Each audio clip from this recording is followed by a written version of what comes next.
കണ്ടു. ഞാൻ 2-3 റൂമിൽ ഇതേ ഹെഡിങ്ങിൽ സംസാരിക്കുന്ന കണ്ടായിരുന്നു. എനിക്ക് നോട്ടിഫിക്കേഷൻ കേട്ടായിരുന്നോ വന്നായിരുന്നു. കേട്ടായിരുന്നോ കേട്ടില്ല. ആ, 2-3 റൂമിന്റെ വിഷയം ഇതായിട്ട് എനിക്ക് നോട്ടിഫിക്കേഷൻ വന്നത് കണ്ടായിരുന്നു. Okay okay. ഉം, ഉം. ഇതിപ്പോ അതൊരു ചർച്ച ഇതിന്റെ ഒരു വിഷയം എന്താണെന്ന് വെച്ച് കഴിഞ്ഞാല്, ഇതെല്ലാം ഒരു അജണ്ടയുടെ ഭാഗമായിട്ട് മാറുമ്പോഴാണ് ഇതെല്ലാം വിഷയമായിട്ട് വരുന്നത്. എന്ത് അജണ്ട? എന്ത് അജണ്ടയാണെന്ന് ചോദിച്ചു കഴിഞ്ഞാൽ ഇത് ഒരു ഒരു ഇൻട്രൂഡിങ് നേച്ചർ, ഒരു നുഴഞ്ഞുകയറ്റം. ഒരു ക്രൈസ്തവ ഇൻസ്റ്റിറ്റ്യൂഷനില് മുസ്ലിങ്ങൾക്ക് ഒരു സ്പെഷ്യൽ പ്രാർത്ഥനാ സ്ഥലം,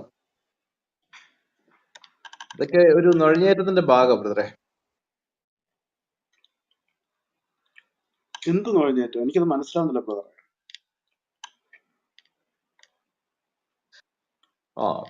അതെന്തോ മനസ്സിലാവാത്ത എന്തുവാ? ഒരു ക്രൈസ്തവ ഇൻസ്റ്റിറ്റ്യൂഷനിൽ ഒരു മുസ്ലിം ഒരു സ്പേസ് വേണമെന്ന് പറഞ്ഞു കഴിഞ്ഞാൽ അത് നുഴഞ്ഞാറ്റാണ് എന്നുള്ളത് മനസ്സിലാക്കാൻ എന്താ ഇത്ര വലിയ ബുദ്ധിമുട്ട്? എന്തുവാ? ജനറൽ ആയിട്ടുള്ളൊരു കാര്യമല്ലേ. അവിടെ മുസ്ലിം സ്റ്റുഡൻസ് ജോയിൻ ചെയ്യാൻ വന്നപ്പോൾ ഈ നുഴഞ്ഞേറ്റം എന്ന് പറഞ്ഞ് ആരും ഒഴിവാക്കി വിട്ടില്ലല്ലോ. മുസ്ലിം സ്റ്റുഡൻസ് പഠിക്കാനല്ലേ വരുന്നത്. പഠിക്കുന്നതിന് അവിടെ ഒരു കോളേജ് അവിടെ പഠിക്കാനായിട്ട് തുടങ്ങുന്നു, അതിനകത്ത് ആർക്ക് വേണേലും ചെയ്യാം. അതുപോലെയാണോ ഒരു റിലീജിയസ് ഇത് വരുന്നത്? അത് മാത്രല്ല, റിലീജിയസ് ആയിട്ട് അവർക്ക് അവിടെ തൊട്ടടുത്ത് വേണമെങ്കിൽ പോകും പ്രാർത്ഥിക്കാനൊക്കെ ഉള്ള സൗകര്യം ഉണ്ടല്ലോ. അതിന്റെ തൊട്ടപ്പുറത്ത് തന്നെ മസ്ജിദൊക്കെ ഉണ്ട്, അവിടെയൊക്കെ പോയി ചെയ്യണം. ശരിയല്ലേ?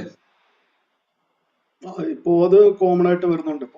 ഇപ്പോ എന്താ ഇതുപോലെയുള്ള കോളേജുകളിലൊക്കെ പ്രാർത്ഥിക്കാനുള്ള സ്ഥലങ്ങളൊക്കെ ക്രമീകരിച്ചിട്ടൊക്കെ പണിയുന്നുണ്ട്, അല്ലെങ്കിൽ അതിനുള്ള സൗകര്യം ഒരുക്കുന്നുണ്ട്. ഇതൊക്കെ വലിയ എന്താ ഒരു നുഴഞ്ഞേറ്റവും അജണ്ട എന്നൊക്കെ പറഞ്ഞാൽ നമുക്ക് എന്താ പറയാ. MESന്റെ കോളേജിലൊക്കെ ഉണ്ടോ അങ്ങനെ ഹൈന്ദവർക്ക് അവർക്ക് ഏതെങ്കിലും ഒരു ചെറിയ വിഗ്രഹമൊക്കെ വെച്ചു കൊടുത്ത് പ്രാർത്ഥിക്കാനുള്ള സൗകര്യമൊക്കെ ചെയ്തു കൊടുത്തിട്ടുണ്ടോ? എനിക്കറിയില്ല. ഇല്ല ബ്രദറെ, അങ്ങനെ ഇല്ല. MESന്റെ ഒറ്റ കോളേജിലും ഹൈന്ദവർക്ക് അങ്ങനെ ചെറിയൊരു വിഗ്രഹമൊക്കെ വെച്ചു കൊടുത്ത് പ്രാർത്ഥിക്കാനുള്ള അവസരം ഇല്ല.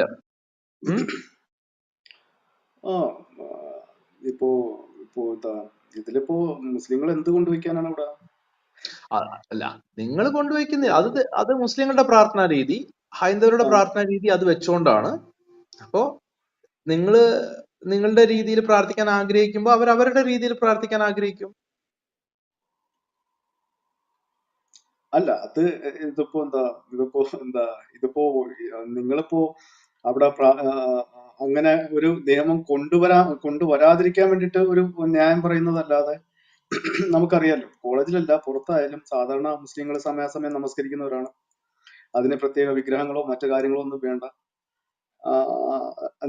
ഒരു സൗകര്യം ഒരുക്കി തന്നെ ഒരു കൃത്യമായിട്ടുള്ള ഇതുപോലും ആവശ്യപ്പെടുന്നില്ല.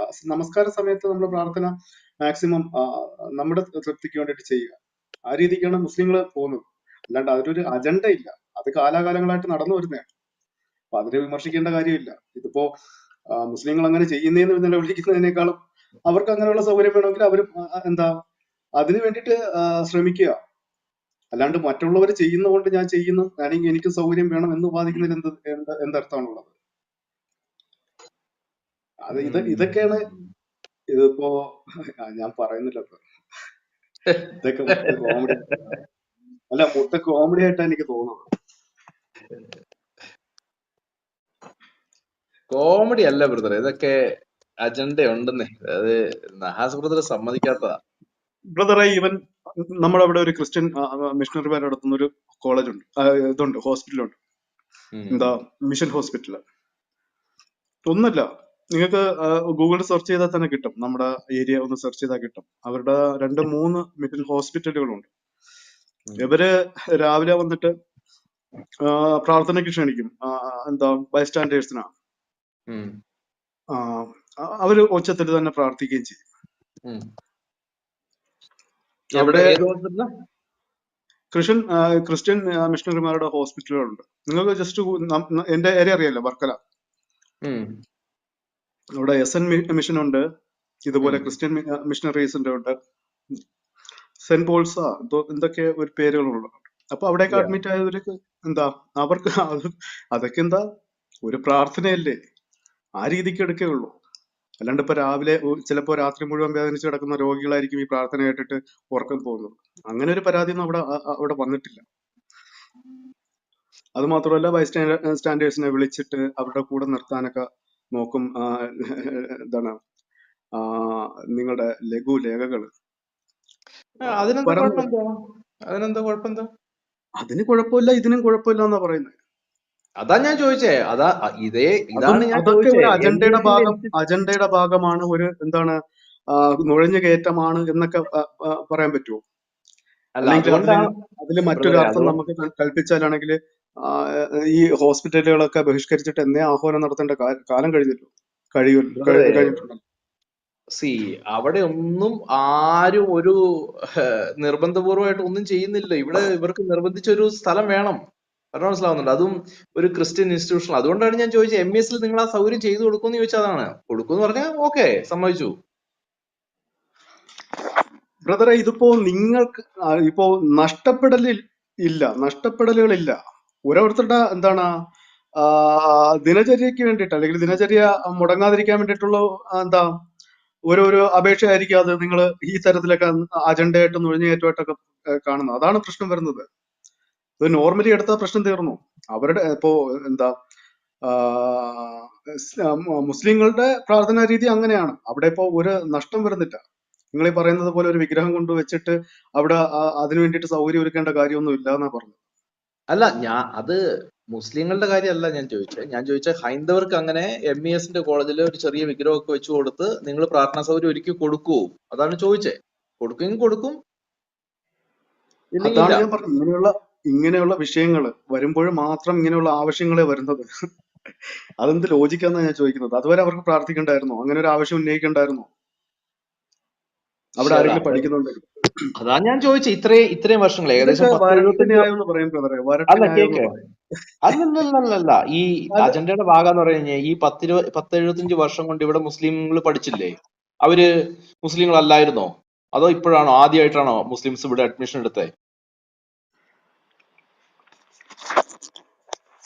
അല്ലല്ലോ. അറിയില്ല എനിക്ക്. ഞാൻ പറഞ്ഞല്ലോ, ജസ്റ്റ് എന്താ ഈ വിഷയങ്ങളുടെ പേരിൽ ചർച്ച നടക്കുന്നതല്ലാതെ എനിക്ക് കറക്റ്റ് ആയിട്ട് അതിനെ പറ്റിയിട്ടൊന്നും അറിയത്തില്ല.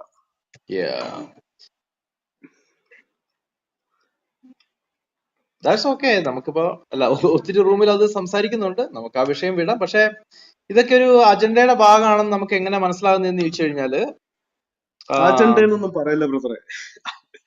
എന്ത് അജണ്ട?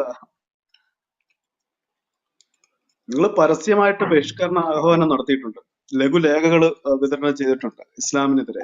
അതൊക്കെയാണ് ഒരു അജണ്ടയുടെ ഭാഗമായിട്ട് നമുക്ക് കാണാൻ പറ്റുന്നത്. ഇസ്ലാം പരസ്യമായിട്ട് പ്രസംഗിച്ച അച്ഛന്മാരുടെ പ്രസംഗങ്ങൾ ഇപ്പോഴും ഉണ്ട്. എവിടെ? ലഘുകൾ എവിടെ? നിങ്ങളുടെ മസ്ജിദിൽ വന്നിട്ടോ? നിങ്ങളുടെ മസ്ജിദിൽ വന്നിട്ടോ? മസ്ജിദിൽ വന്നിട്ടില്ല. നിങ്ങളുടെ എന്താണ് എന്താ പള്ളികളിൽ തന്നെ. ഇതിപ്പോ ഇത് ബിഷപ്പ് ഹൗസിലേക്ക് മുസ്ലിങ്ങൾ മാർച്ച് നടത്തിയിട്ടുണ്ടല്ലോ. അതിന് കാരണം എന്താ? എന്തോ ആയിക്കോട്ടെ, എല്ലാത്തിനും അതിൻ്റെതായ കാരണങ്ങളുണ്ട്. പക്ഷെ ക്രൈസ്തവർ എപ്പോഴെങ്കിലും മസ്ജിദിന്റെ ഉള്ളിലേക്ക് മാർച്ച് നടത്തിയിട്ടുണ്ടോ? എന്തെങ്കിലും കാരണം ഉണ്ടെന്ന് പറഞ്ഞിട്ട് കാര്യമില്ല. എന്ത് കാരണത്താലാണ്? ബ്രദറെ, ഒരു കാരണവും ഇല്ല. അതായത് അവരുടെ പള്ളിയിൽ പ്രസംഗിച്ചത് നിങ്ങൾക്ക് ഇഷ്ടപ്പെട്ടില്ല, നിങ്ങളുടെ പള്ളിയിൽ പ്രസംഗിച്ചത് ഞങ്ങൾക്ക് ഇഷ്ടപ്പെട്ടില്ല എന്ന് പറഞ്ഞ് ഞങ്ങൾ മസ്ജിദിലേക്ക് ജാഥ നടത്തിയിട്ടുണ്ടോ? അത് അടിപൊളിയാണല്ലോ ചോദ്യം. ബ്രദർ എന്താ പറഞ്ഞത്? ഈ ബഹിഷ്കരണ ആഹ്വാനം നടത്തിയത് എന്താ നല്ലതാണെന്നാണ് പറയുന്നത്. ഏത് ബഹിഷ്കരണ കാര്യം? മുസ്ലിങ്ങളെ പാടെ ഒഴിവാക്കുക എന്നുള്ള രീതിയിൽ ഓട്ടോകൾ ഒഴിവാക്കുക, ഷോപ്പുകൾ ഒഴിവാക്കുക, അവരുമായിട്ടുള്ള ബിസിനസ്സുകൾ പങ്കാളിത്തം ഉപേക്ഷിക്കുക എന്നൊക്കെ പറഞ്ഞിട്ട് പള്ളിയിൽ അത് പച്ചയ്ക്ക് ഇത് സമൂഹത്തെ പറയുന്നത്. സമൂഹത്തെ അങ്ങനെ ബഹിഷ്കരിക്കാൻ പഠിപ്പിച്ചത് മുസ്ലിങ്ങളാണ്. എന്ത് ബഹിഷ്കരണം ബ്രദറെ? ഇവിടെ ഇങ്ങനെ ബഹിഷ്കരണ ആഹ്വാനം നടന്നപ്പോ തന്നെ അത് ഞാൻ പറയാം. ഇപ്പൊ നിങ്ങൾ ഹലാൽ ബോർഡ് വെക്കുമ്പോ തന്നെ നിങ്ങൾ പോളറൈസ് ചെയ്യാണ്. മനസ്സിലാവുന്നുണ്ടോ? എന്ത് എന്ത് ഹലാൽ ബോർഡ് വെക്കുമ്പോ എന്താണ് അതില് പ്രശ്നം? എന്താണ് അതാ ഞാൻ പറഞ്ഞേ, അത് എന്തോ പ്രശ്നം എന്തോന്ന് പെട്ടെന്നൊരു ചിന്തിച്ചു നോക്കി. പെട്ടെന്നൊരു നാള് മുളച്ചു പൊന്തിയൊന്നും അല്ലല്ലോ ബ്രദറെ. ഹലാൽ ബോർഡ് നഹാസുഹൃത്ത് നല്ല പാട്ടിയാ. ഈ അല്ലല്ല, തെറ്റ് ഹലാൽ തെറ്റെന്ന് ബോർഡ് പറയാൻ നഹാസുഹൃത്തിന് ഫൈൻ വേണം കേട്ടോ. തമാശ പറഞ്ഞല്ല. നിങ്ങൾ ഇങ്ങനെ ഹലാൽ ബോർഡ് പെട്ടെന്നൊരു ദിവസം പൊങ്ങിയാണോ? അതിനെ കുറിച്ചിട്ടുള്ള എന്താണ് ബഹിഷ്കരണ ആഹ്വാനങ്ങൾ പെട്ടെന്നൊരു ദിവസം മുളച്ചു പൊന്തിയാണ്. നിങ്ങ അതല്ല, ഇവിടെ ഹലാല് മാത്രം കിട്ടുന്നിടത്ത് സുഖസുന്ദരമായിട്ട് നിങ്ങൾക്ക് യാതൊരു പ്രശ്നമില്ല, യാതൊരു ഇതും ഇല്ലാതെ, പരാതിയില്ലാതെ നിങ്ങൾ നിൽക്കുന്നുണ്ട്. പക്ഷെ നമ്മുടെ നാട്, നമ്മുടെ എന്താണ് സഹകരിക്കേണ്ടടുത്ത് അവിടെ സ്വാതന്ത്ര്യം ഉള്ളത് കൊണ്ട്, അല്ലെങ്കിൽ എന്തെങ്കിലും തരത്തിലൊക്കെ കിട്ടണ ചാൻസ് മുതലാക്കാമെന്നുള്ള ഉദ്ദേശത്തോടു കൂടി നിങ്ങൾ ഇവിടെ ഹലാലൊക്കെ വലിയ വലിയ പാപമായിട്ടൊക്കെ കൂട്ടിയിട്ട് ഒരു ഒരു ഒരു സൂര്യോദയത്തിൽ ഇറങ്ങി തിരിച്ചെന്ന് പെട്ടെ എന്ത് ഇതാണ് ബ്രദറെ? ഇതൊക്കെ ബുദ്ധിയുള്ളവർക്ക് ചിന്തിക്കാൻ പറ്റുന്നതല്ലേ ബ്രദറെ? ഒന്നുമല്ല ബ്രദറെ, ഇതൊക്കെ അജണ്ടയുടെ ഭാഗങ്ങളായിട്ട് വരുമ്പോ ഇതൊക്കെ എന്ത് ആദ്യം അജണ്ട നമുക്ക് ബ്രദറെ? അറിയത്തില്ല, മനസ്സിലാവത്തില്ലായിരുന്നു. പിന്നീടാണ് കാര്യങ്ങളെല്ലാം നമുക്ക് മനസ്സിലാവുന്നത്. ഓഹോ, അപ്പൊ ഇത്രയും നാളും ഒന്നും മനസ്സിലായില്ല. വലിയ കാര്യമായിട്ടൊന്നും മനസ്സിലായില്ല. അപ്പൊ ഇപ്പൊ മനസ്സിലായി? പിന്നീടാണ് നമുക്ക് സംഭവങ്ങളൊക്കെ പിടികിട്ടുന്നത്. ഇപ്പൊ മനസ്സിലായി? കൊറേയൊക്കെ. അപ്പോ ഈ GCC-യിലുള്ളതൊക്കെ നമ്മള് ഹലാലാണ് കഴിക്കുന്നതെന്നുള്ളത് ഇപ്പോഴും മനസ്സിലായി? ഇതിന്റെ വിഷയം അങ്ങനെയല്ല. GCC ബഹിഷ്കരണ മുസ്ലിം ആഹ്വാനം ഇതുവരെ ഞാൻ കൺട്രീസിനകത്ത് അങ്ങനെ കേട്ടിട്ടില്ല. അതുകൊണ്ടാണ് ഞാൻ ചോദിക്കുന്നത്. GCC ബഹിഷ്കരണ ആഹ്വാനം ഞാൻ ഇതുവരെ കേട്ടിട്ടില്ല. ഇപ്പൊ മനസ്സിലാക്കിയ ആര് ബഹിഷ്കരിക്കാനായിട്ട്? അല്ല, ഹലാലിന്റെ പേരിലാണെങ്കിൽ GCC ബഹിഷ്കരണ ലിസ്റ്റിൽ ഉൾപ്പെടുത്തണമല്ലോ. ഏറ്റവും വലിയ എന്താണ് ഹലാല് ഉള്ളത് GCC-യിലാണല്ലോ. അവിടെ ഹലാലില്ലാത്ത കാര്യങ്ങളേ ഇല്ല. അവിടെ ആരവിടെ ഹലാൽ ബഹിഷ്കരിക്കേണ്ട ആരാ? അവരെല്ലാരും മുസ്ലിങ്ങള്. നമ്മളുടെ രാജ്യവും ഒരു മിനിറ്റ്, നമ്മുടെ രാജ്യവും അവിടത്തെ ഇതും തമ്മിൽ എന്തോ ബന്ധം എന്താ? നമ്മളിപ്പോ അവിടെ പോയി, നമ്മൾ അവിടെ ജോലി ചെയ്തു, തിരിച്ചു വരുന്നു, അതല്ലേ? അതിനകത്ത് അപ്പുറത്ത് എന്തുവാ? അല്ല, ഹലാലിലെന്തോ ഈ ഹലാൽ എന്നാന്നൊന്ന് ഞങ്ങൾക്ക് പറഞ്ഞു തരാമോ? എനിക്ക് ഇതുവരെ പിടികിട്ടിട്ടില്ല. എന്താണ് ഈ ഹലാല്? ഇരുന്ന് കേട്ട് പഠിച്ചോ ബ്രദറെ. അപ്പൊ എക്യൂപ്പിനെ അറിയാം. എക്യൂപ്പ് എന്തൊക്കെയോ അപകടങ്ങൾ ഹലാലിൽ കണ്ടിട്ടുണ്ട്. അതാണ് ഞാൻ ചോദിച്ച് മനസ്സിലാക്കുന്നത്. അല്ല, എനിക്ക് അപകടമായിട്ട് തോന്നുന്നുണ്ട്. അതുകൊണ്ടാണ് ചോദിക്കുന്നത്, എന്താ ഈ ഹലാല്? അത് അറിയില്ല എന്ന് പറഞ്ഞില്ലേ? അതുകൊണ്ട് തന്നെയാണ് അപകടമായിട്ട് തോന്നുന്നത്. അറിഞ്ഞാൽ തീരാവുന്ന പ്രശ്നമേ ഉള്ളൂ. അപ്പൊ എക്യൂപ്പിനെ അറിയാം. നിങ്ങൾക്ക് അറിയാമല്ലോ, നിങ്ങളല്ലേ അറിവുള്ള മനുഷ്യൻ, നിങ്ങൾ പറഞ്ഞു തരൂ. അതെ, തീർച്ചയായിട്ടും എക്യൂപ്പിനെ അറിയാം.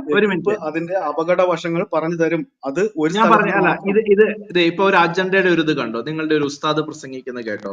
ഇത് കേട്ടിട്ട് നഹാസ് പറയേ എങ്ങനെയാണ് അജണ്ട ഒരു ക്യാമ്പസിൽ വർക്ക്ഔട്ട് ആവണേ എന്നുള്ളത് നിങ്ങൾ ഇപ്പൊ കേട്ടോ. ഒരു മിനിറ്റ്, കേൾക്കുന്നുണ്ടോ?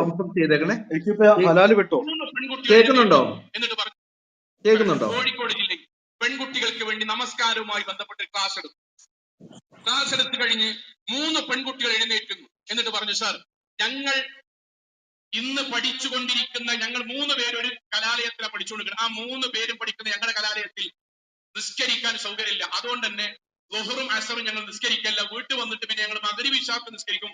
ളുഹറും അസറും കലാലയമുള്ള അന്ന് ഞങ്ങൾ നിസ്കരിക്കാറില്ല. ഞാൻ അവരോട് കുറച്ച് സംസാരത്തിന് ശേഷം ലാസ്റ്റ് പറഞ്ഞു, നിങ്ങളൊരു കാര്യം ചെയ്യണം. നിങ്ങൾ 3 പേരും 3 ക്ലാസ്സിലാണ്.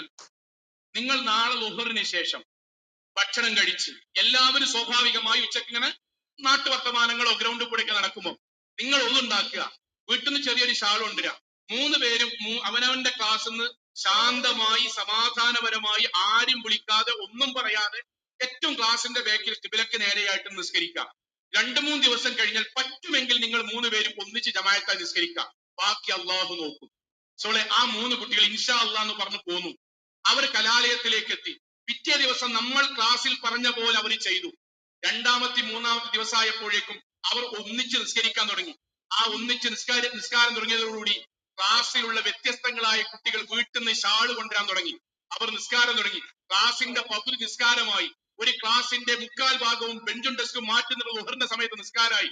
അവസാനം പി ടി എ കൂടി അധ്യാപകരും എല്ലാവരും കൂടി തീരുമാനിച്ച് ഞങ്ങളുടെ മക്കൾക്ക് നിസ്കരിക്കാൻ സംവിധാനം വേണമെന്ന് പറഞ്ഞു.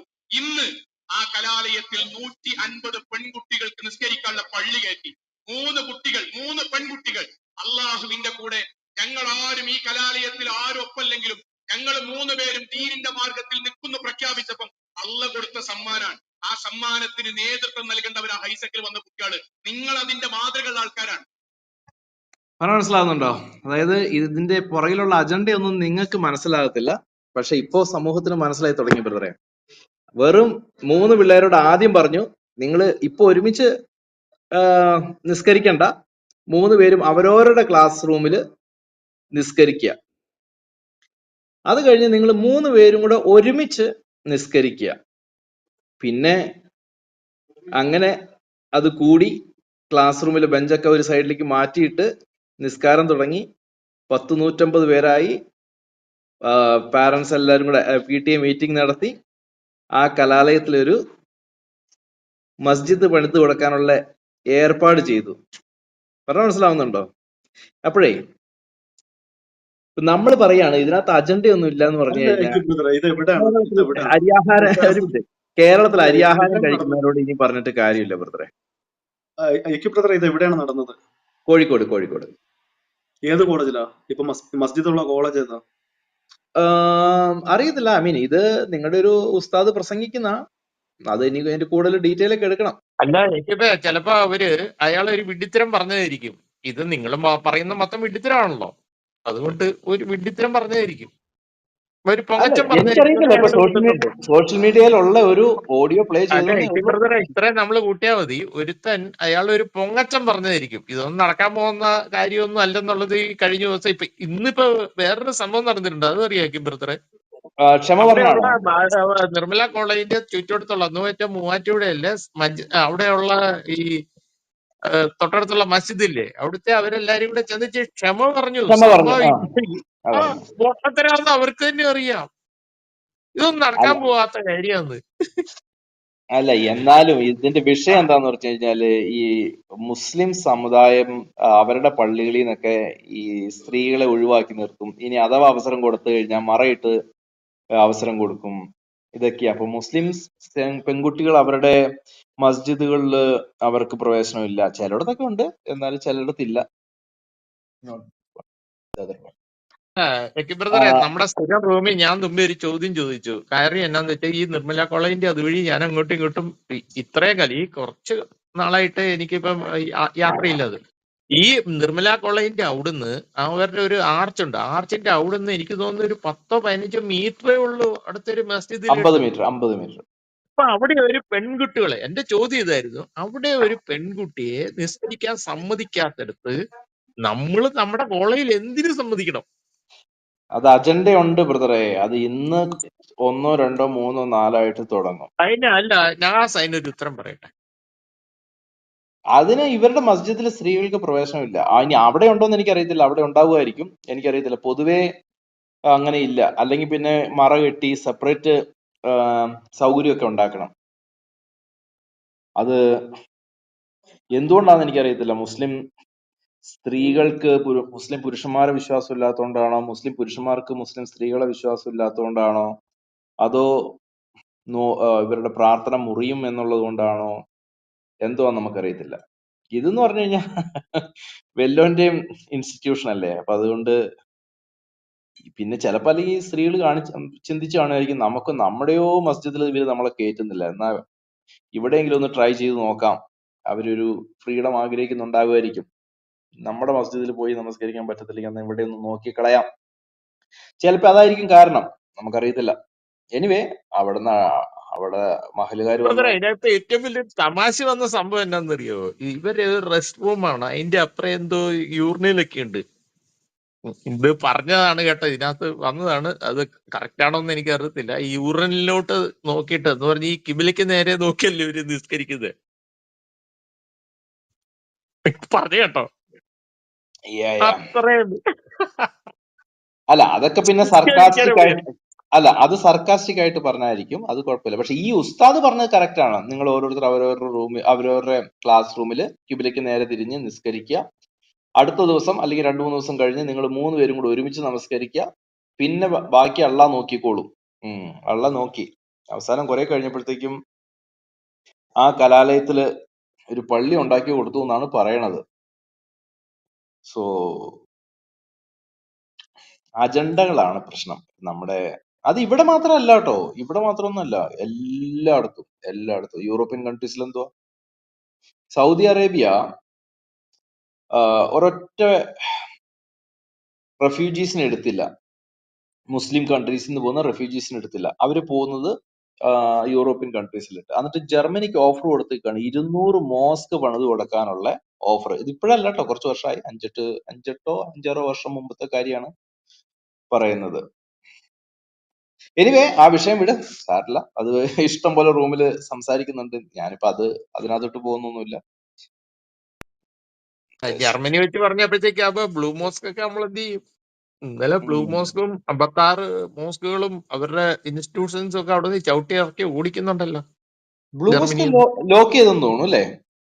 പിന്നെ 56ഓളം ഇൻസ്റ്റിറ്റ്യൂഷൻസ് മോസ്കുകളിൽ. ബ്ലൂ മോസ്ക് മാത്രമല്ല, ബ്ലൂ മോസ്ക് ഓൾറെഡി, അതിന്റെ കൂടെ കുറെ മോസ്കുകളും 56 ബാക്കിയുള്ള എല്ലാം കൂടെ ടോട്ടലി 56 ഇൻസ്റ്റിറ്റ്യൂഷൻ അവരുടെ അണ്ടറിലുള്ള. ഇത് ഇന്നലെ തുടങ്ങിയതൊന്നും അല്ല കേട്ടോ. ഞാൻ മനസ്സിലാക്കിയിടത്തോളം 1970-ലോ 1976-ലോ ഒക്കെ തുടങ്ങിയ ഈ മറ്റേ അല്ല ഷിയ അത് ഇറാനി എന്നുള്ള ഷിയാക്കളുടെയാ. അവന്മാരെ അവിടെ നിന്ന് 1960 അടിച്ചിറക്കുക. ഇവർക്ക് ശല്യമാണെന്നേ. ഇവര് totally 1960s nuisance. 1960s 1960s ഇവര് ടോട്ടലി ന്യൂയിസൻസ്. ഇന്നിപ്പം ഈ ഫ്രാൻസിൽ ഇപ്പൊ എന്തു ചെയ്ത് കഴിഞ്ഞ ദിവസം ഇവരുടെ എന്തിന്റെ കേടാണ് ഓർത്തോണേ. ടോട്ടലി ന്യൂയിസൻസ് ആണ് ഇവര്. ആയിക്കോട്ടെ, നമ്മുടെ ഒരു വീട്ടില് ഒരു ജോലിക്ക് വന്നു വിട്ടുക, 2 ദിവസം അവര് ജോലി ചെയ്തു, 3-ാമത്തെ ദിവസം നമ്മളെ ഭരിക്കാൻ വന്നാൽ നമ്മൾ സമ്മതിക്കോ? നിങ്ങൾ സമ്മതിക്കോ? നിങ്ങളുടെ വീട്ടില് അതുകൊണ്ടാണ് ഇപ്പോ ഒപ്പത്തിനൊപ്പം നിന്നാൽ കുഴപ്പമില്ല. അല്ല, മുസ്ലിം ഒപ്പത്തിനൊപ്പം നിന്നാൽ കുഴപ്പമില്ല, നമ്മളോടൊപ്പം നിന്നാൽ നമ്മൾ നമ്മുടെ കൂടെ കൂട്ടും. നമ്മളെ ഭരിക്കാൻ വന്ന് നമ്മൾ എന്ത് ചെയ്യും? നമ്മൾ ചവിട്ടി ഇറക്കി വിടും. ഇത് തന്നെ ഇപ്പൊ നടക്കാൻ പോകുന്നത്. ഈ ടോട്ടലി അട്ടർ ന്യൂയിസൻസ് ആണ് ഇവര്. ഇതെല്ലാം മനസ്സിലാക്കി യൂറോപ്യൻ കൺട്രീസ് എല്ലാം മനസ്സിലാക്കി. ജർമ്മനിയിൽ നിന്ന് അടിച്ചിറക്കമാണെന്ന്, തല്ലി ഇറക്കം എല്ലാത്തിനെയും. വൈകിപ്പോയി ഇംഗ്ലണ്ടിൽ നിങ്ങൾക്കറിയാവോ ഋഷി സുനക്കിന്റെ കേസ് അറിയാവോ? ഋഷി സുനക്ക് ഇത്തവണ തോക്കാനുള്ള കേസ് എന്നാന്നറിയോ? അവര് റുവാണ്ടയില് എത്രയോ റുവാണ്ടൻ ഗവൺമെന്റുമായിട്ട് ഒരു ഇത് കൊണ്ടുവന്നു.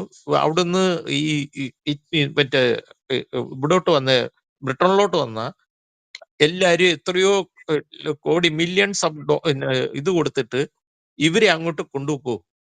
ഞങ്ങൾക്ക് ഇവിടെ ശല്യം.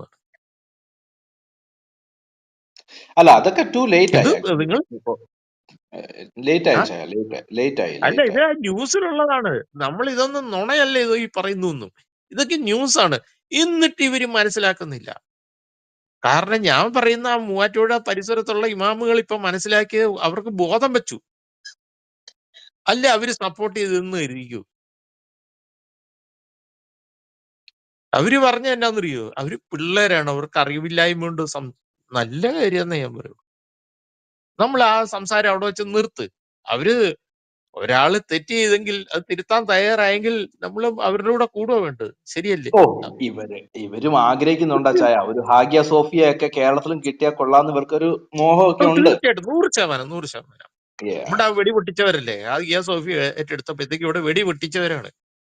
അപ്പൊ പിന്നെ അത് ഹാഗിയ സോഫിയ അവിടെ കിട്ടിയപ്പോ ഇവിടെ വെടി പൊട്ടിക്കണമെങ്കിൽ ഇവരുടെ മനസ്സിൽ ലഡ്ഡു ഇങ്ങനെ എവിടെയൊക്കെ പൊട്ടേണ്ടത്?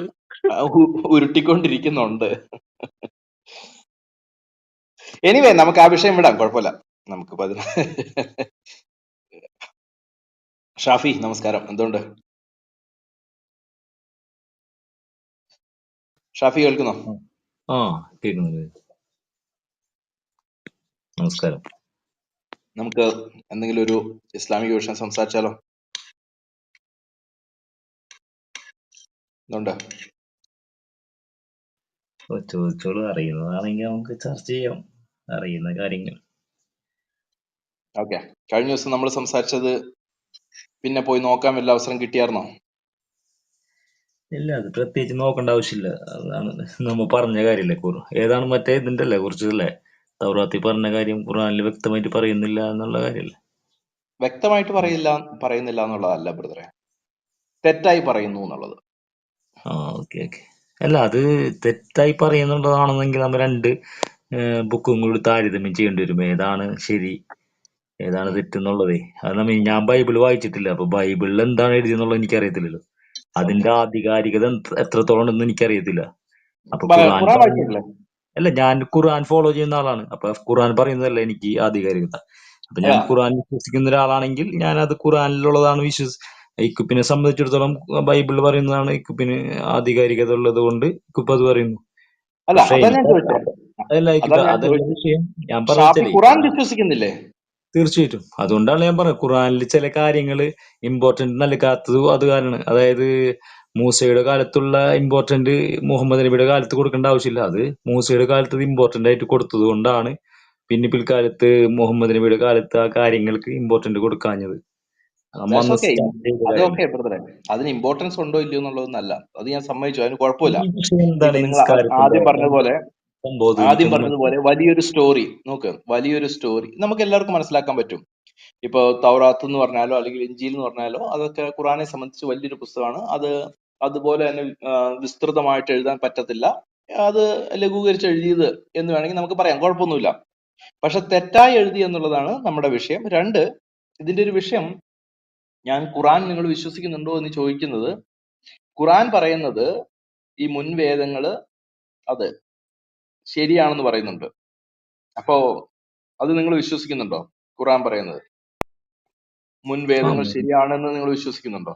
തീർച്ചയായിട്ടും അള്ളാഹു സുബ്ഹാനഹു വ തആല ഇറക്കി കൊടുത്ത തൗറാത്തും ഇഞ്ചീലും എന്ന് പറയുന്ന മുൻവേദങ്ങൾ ശരിവെച്ചുകൊണ്ടാണ് ശരിയാണ്. ഖുർആൻ ഇറക്കപ്പെട്ടത്. തീർച്ചയായിട്ടും ആ, അതിൽ അതെ സംശയമുണ്ട്. അതെ.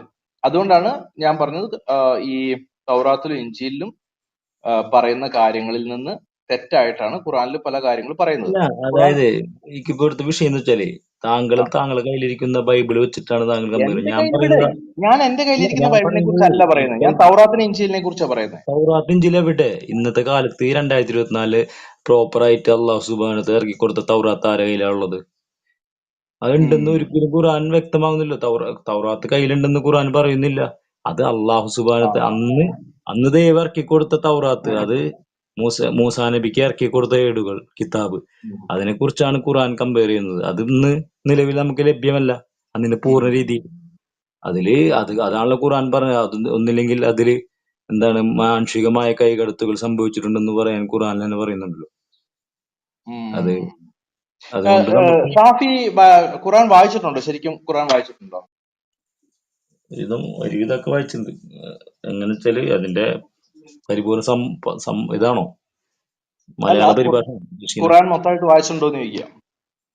മലയാള പരിഭാഷ ഫുള്ള് വായിച്ചിട്ടില്ല. ഓക്കെ, പക്ഷെ നിങ്ങൾ നമുക്ക് അറബി നന്നായിട്ട് അറിയാവോ? അറബി നന്നായിട്ട് അറിയാവോ? ഇല്ല, നമുക്ക് ഓരോ കാര്യങ്ങൾ പറയുമ്പോൾ അത് നോട്ട് ചെയ്ത് നോക്കാൻ അറിയാം. അല്ല, എവിടെയും ഞാൻ പറയല്ലോ, താങ്കൾ പറയുന്ന ഖുർആൻ പറയുന്ന ഇതുണ്ടല്ലോ, അതായത് മുൻവേദങ്ങളെ ശരിവെച്ചുകൊണ്ടാണ് തീർച്ചയായിട്ടും ഖുർആൻ ഇറക്കപ്പെട്ടത്. അതിൽ യാതൊരു സംശയവും ഇല്ല. പക്ഷെ ഞാൻ പറഞ്ഞത് ആ മുൻവേദങ്ങൾ എന്ന് പറയുന്നത് ഏതാണെന്നാണ് എന്റെ ചോദ്യം. അതെവിടെ? അതില്ലെന്ന്. അതാണ് ഖുർആൻ പ്രൂവ് ചെയ്യുന്നത്. അതുകൊണ്ടാണ്, അതെ ഷാഫി, അതുകൊണ്ടാണ് ഞാൻ ചോദിച്ചേ.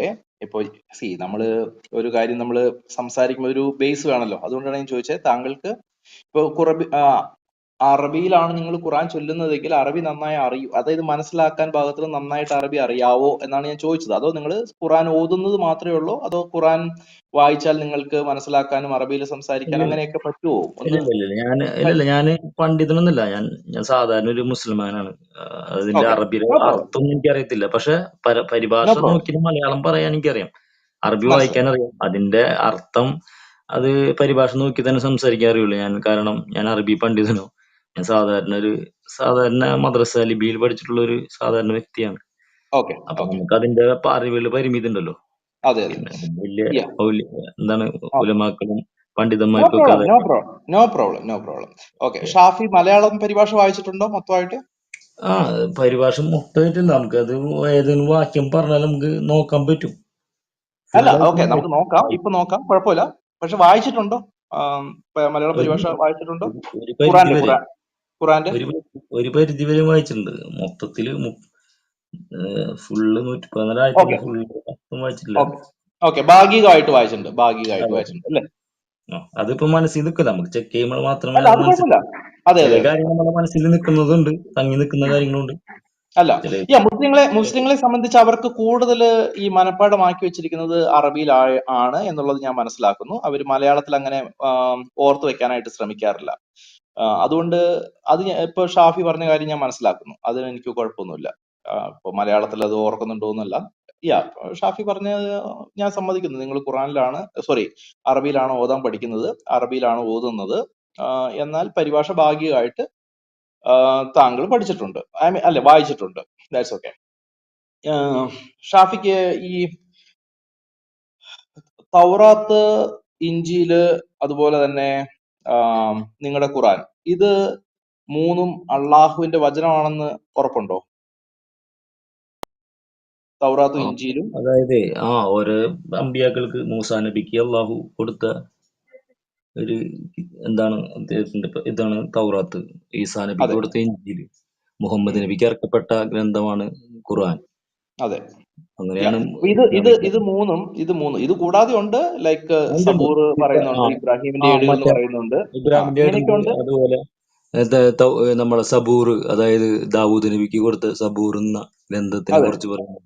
അതെ അതെ. പിന്നെ ഏടുകൾ, പല അതുപോലെ നബിമാർക്ക് തന്നെ ഏടുകൾ കൊടുത്തിട്ടുണ്ട്. ഇബ്രാഹിം നബിക്ക് ഇബ്രാഹിമിനും ഇസ്ഹാക്കിനും കൊടുത്ത ഏടുകൾ എന്നൊക്കെ പറയുന്നുണ്ട്, ഇസ്മായിലിന് കൊടുത്ത ഏടുകൾ എന്നൊക്കെ അതായത് പറയുന്നുണ്ട്. അന്നത്തെ എങ്കിലും കാലത്ത് അവരെ സമുദായത്തിനെ നേർമാർഗത്തിലാക്കാൻ വേണ്ടിയിട്ട് എന്താണ് ഒരു നിബന്ധന, അല്ലെങ്കിൽ അള്ളാഹുവിന്റെ എന്താണ് പറയാ നിർദ്ദേശങ്ങൾ ഉണ്ടല്ലോ, ജീവിത അതെ നിർദ്ദേശങ്ങൾ എന്ന് പറയാം അതിനൊക്കെ.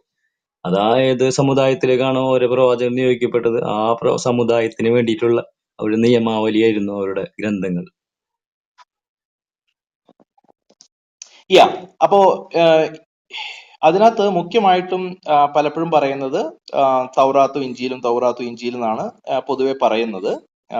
അതായത് പല ഭാഗങ്ങളിലും ഈ തൗറാത്തും ഇഞ്ചീലും, അതുകൊണ്ട് നമ്മളിപ്പോ തൽക്കാലം അങ്ങനെ പറയാം, തൗറാത്തും ഇഞ്ചീലും ഈ ഖുറാനും അള്ളാഹുവിന്റെ വചനമാണെന്ന് താങ്കൾ വിശ്വസിക്കുന്നുണ്ടോ? അത് വിശ്വസിക്കണമല്ലോ, മുൻവേദങ്ങളും വിശ്വസിക്കുന്നത് ഒരു മുസൽമാന്റെ കർത്തവ്യമാണ്. ഖുർആൻ മാത്രമല്ല, അള്ളാഹു ഇറക്കപ്പെട്ട മുൻവേദങ്ങൾ, അതെ അതായത് തൗറാത്ത്, ഇഞ്ചീൽ, അതെ, അത് സബൂർ, അള്ളാഹുവിന്റെ വചനമാണെന്ന് താങ്കൾ വിശ്വസിക്കുന്നുണ്ട് അല്ലേ? അത് അള്ളാഹു കൊടുത്ത വചനം എന്ന് തന്നെ പറയാം. കാരണം ഓരോ പ്രവാചകന്മാർ കൊടുത്തതാണ് വഹി അതെ മുഖേന. അതെ അതെ. അങ്ങനെയാണെങ്കിൽ നിങ്ങൾ ഈ സൂറ 6ന്റെ 115 സൂറ 18ന്റെ 27 ഒന്ന് വായിക്കാൻ പറ്റുമോ പരിഭാഷയില്? അല്ലെങ്കിൽ അറബിയിൽ വായിച്ച, പക്ഷെ എനിക്ക് അറബി അറിയത്തില്ല, മലയാളത്തിൽ വായിച്ചാലും മതി. അപ്പൊ നമുക്ക് രണ്ടുപേർക്കും അറിയാവുന്ന അർത്ഥത്തില് ഒരു അന്ന് മിനിറ്റ്. വായിക്കാൻ പറ്റുമോ?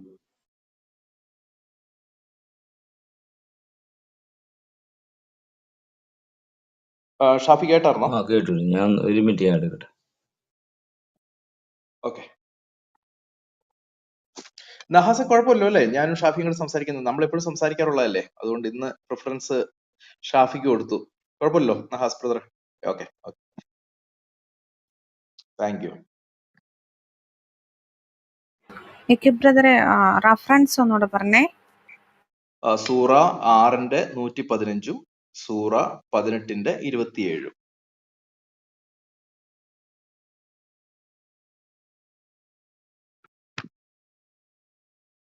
ഷാഫി അതൊന്ന് വായിക്കാൻ പറ്റുമോ കിട്ടിയെങ്കിൽ?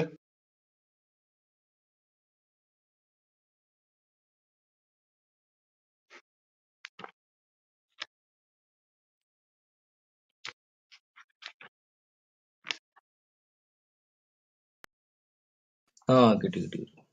യാ,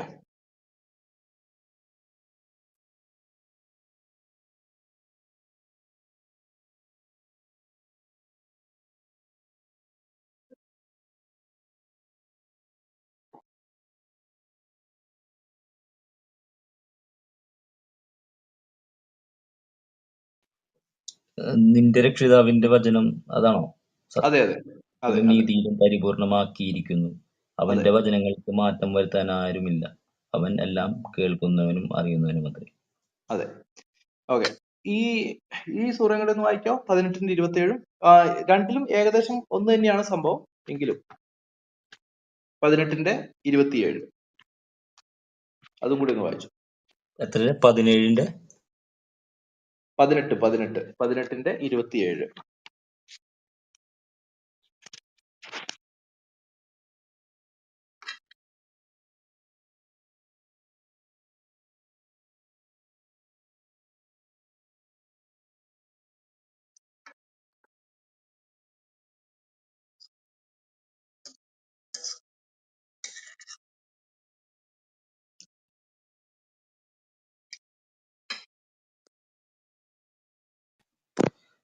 നിനക്ക് ബോധനം നൽകപ്പെട്ട നിന്റെ രക്ഷിതാവിന്റെ ഗ്രന്ഥം നീ പാരായണം ചെയ്യുക. അവന്റെ വചനങ്ങൾക്ക് ഭേദഗതി വരുത്താനൊരുമില്ല. അവനു പുറമെ യാതൊരു അഭയസ്ഥാനം നീ ഒരിക്കലും കണ്ടെത്തുന്നുമില്ല. ഓക്കെ. അപ്പോഴേ ഈ രണ്ട് വാക്യങ്ങളും പറയുന്നതേ അള്ളാഹുവിന്റെ വചനങ്ങൾക്ക് ഭേദഗതി വരുത്താൻ ആർക്കും പറ്റില്ല എന്നാണ് ഈ രണ്ട് വചനങ്ങളും പറയണത്. ഇത് താങ്കൾ വിശ്വസിക്കുന്നുണ്ടോ? അള്ളാഹുവിന്റെ വചനങ്ങൾക്ക് ഭേദഗതി വരുത്താൻ ഇത് പറ്റില്ല എന്നുള്ള ഈ വചനം എന്ന് ഉദ്ദേശിക്കുന്നത് ഇത് ഈ രണ്ട് വചനവും പറയുന്ന ഖുറാനെ കുറിച്ചാണ്. ബ്രദറെ, ഖുറാന്റെ കാര്യം മാത്രമാണ് ഇവിടെ ഉൾക്കൊള്ളുന്നത്. അവിടെ വ്യക്തമായിട്ട് എഴുതിയിട്ടുണ്ട് ബ്രദറെ, അള്ളാഹുവിന്റെ വചനങ്ങൾക്ക് ഭേദഗതി വരുത്താനായിട്ട് പറ്റില്ല അതായത് എന്നുള്ളത്. അവിടെ നിനക്ക് ബോധനം നൽകിയത്, അതായത് നിനക്കെന്ന് പറഞ്ഞാല് മുഹമ്മദ് നബിക്ക് ബോധനം നൽകപ്പെട്ട എന്ന് ഉദ്ദേശിക്കുന്നത് അവിടെ ബ്രദറെ, ഗ്രന്ഥം. അതുകൊണ്ടാണ് ഞാൻ രണ്ട് വാക്യങ്ങൾ എടുത്ത് കാണിച്ചത്. ഓക്കെ, അതുകൊണ്ടാണ് മറ്റേ വാക്യങ്ങൾ നിങ്ങൾ വായിച്ചു നോക്കി കഴിഞ്ഞാൽ അല്ല, ഇതിന് അങ്ങനെയാണെങ്കിലേ മുമ്പത്തെ ഇവിടെ അല്ല, ഒരു മിനിറ്റ് ഞാൻ മിസ്സായി പറഞ്ഞു പോകും. തരട്ടെ. കുഴപ്പമില്ല ഓക്കെ, കുഴപ്പമില്ല ഇല്ല, ഷാഫിയുടെ താങ്കൾ പറഞ്ഞു, കുഴപ്പമില്ല. അല്ല, ഞാൻ പറഞ്ഞത് നമ്മള് ഒരു കാര്യം നമ്മൾ പറഞ്ഞു കഴിയുമ്പോൾ നമ്മൾ പറയണ എന്താന്ന് മനസ്സിലാക്കുക. അള്ളാഹുവിന്റെ വചനമാണ് തൗറാത്ത്, ഇഞ്ചീല്, ഖുറാൻ. ഓക്കെ, എന്നിട്ട് അള്ളാഹു പറയുന്നു അവന്റെ വചനങ്ങൾക്ക് മാറ്റം വരുത്താൻ ആർക്കും കഴിയില്ല.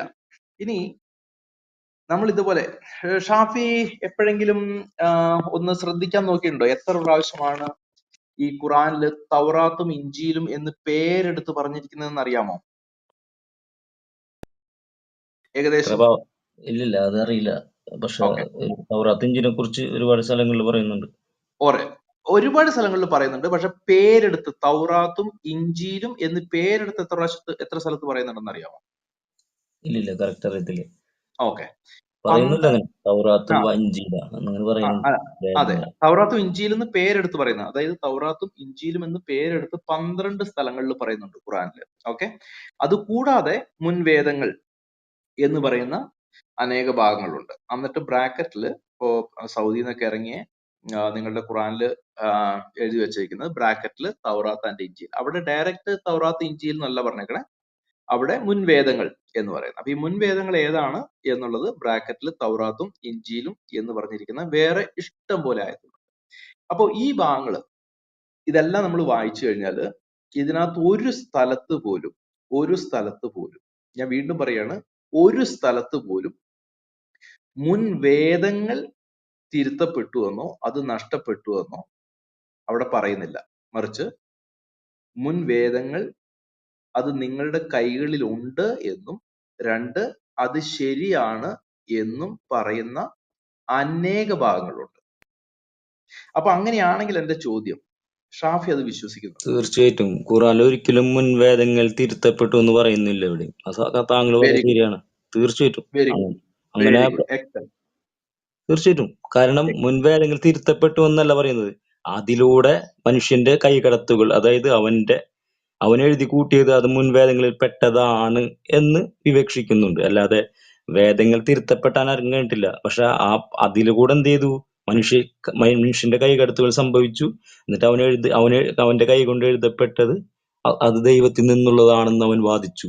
ഇതാണ് ഖുറാന്റെ വാദം. അല്ലാതെ തൗറാത്തും ഇഞ്ചീലും തിരുത്തപ്പെട്ടു അതൊരു വേറെ രീതിയിലാക്കി എന്നല്ല, അതിലൂടെ മനുഷ്യന്റെ വചനങ്ങൾ കടത്തി അത് ദൈവത്തിൽ നിന്നുള്ളതാണെന്ന് അവർ വാദിച്ചു എന്നാണ് ഖുറാൻ വാദിക്കുന്നത്. അങ്ങനെയൊന്നുമില്ല ബ്രദറെ, അങ്ങനെയൊന്നുമില്ല. നിങ്ങൾ പറയണത് വചനം കാണിച്ചു തരണോ? വചനം ഞാൻ പറയാലോ, 2-ന്റെ 79. നിങ്ങൾ അത് പറയുന്ന മാത്രല്ല വചനം 2-70. അതുപോലെ ഒരുപാട് വചനങ്ങൾ ഖുറാനിലാണ് പറയുന്നുണ്ട്. എന്താണ് ബ്രദറെ നിങ്ങളുടെ കൈ കൊണ്ട് എഴുതി ഉണ്ടാക്കിയത് അത് ദൈവത്തിൽ നിന്നാണെന്നും പറഞ്ഞ് നിങ്ങൾ സ്ഥാപിക്കാൻ നോക്കി എന്നാണ് പറയുന്നത്. അല്ലാതെ തൗറാത്തും ഇഞ്ചീലും തിരുത്തപ്പെട്ടു എന്ന് ഖുറാൻ പറയുന്നില്ല എവിടെയും. കറക്റ്റ്, അതാണ്. അതിപ്പോ ഞാൻ ചോദിക്കുകയാണ്, ഇതേ കാര്യം തന്നെ ഖുറാനെ കുറിച്ചും ആയിക്കൂടെ? അതായത് ഖുറാനോ തൗറാത്തിനോ ഇഞ്ചീലിനോ ഇതിനൊന്നും ഒരു കുഴപ്പവും വന്നിട്ടില്ല.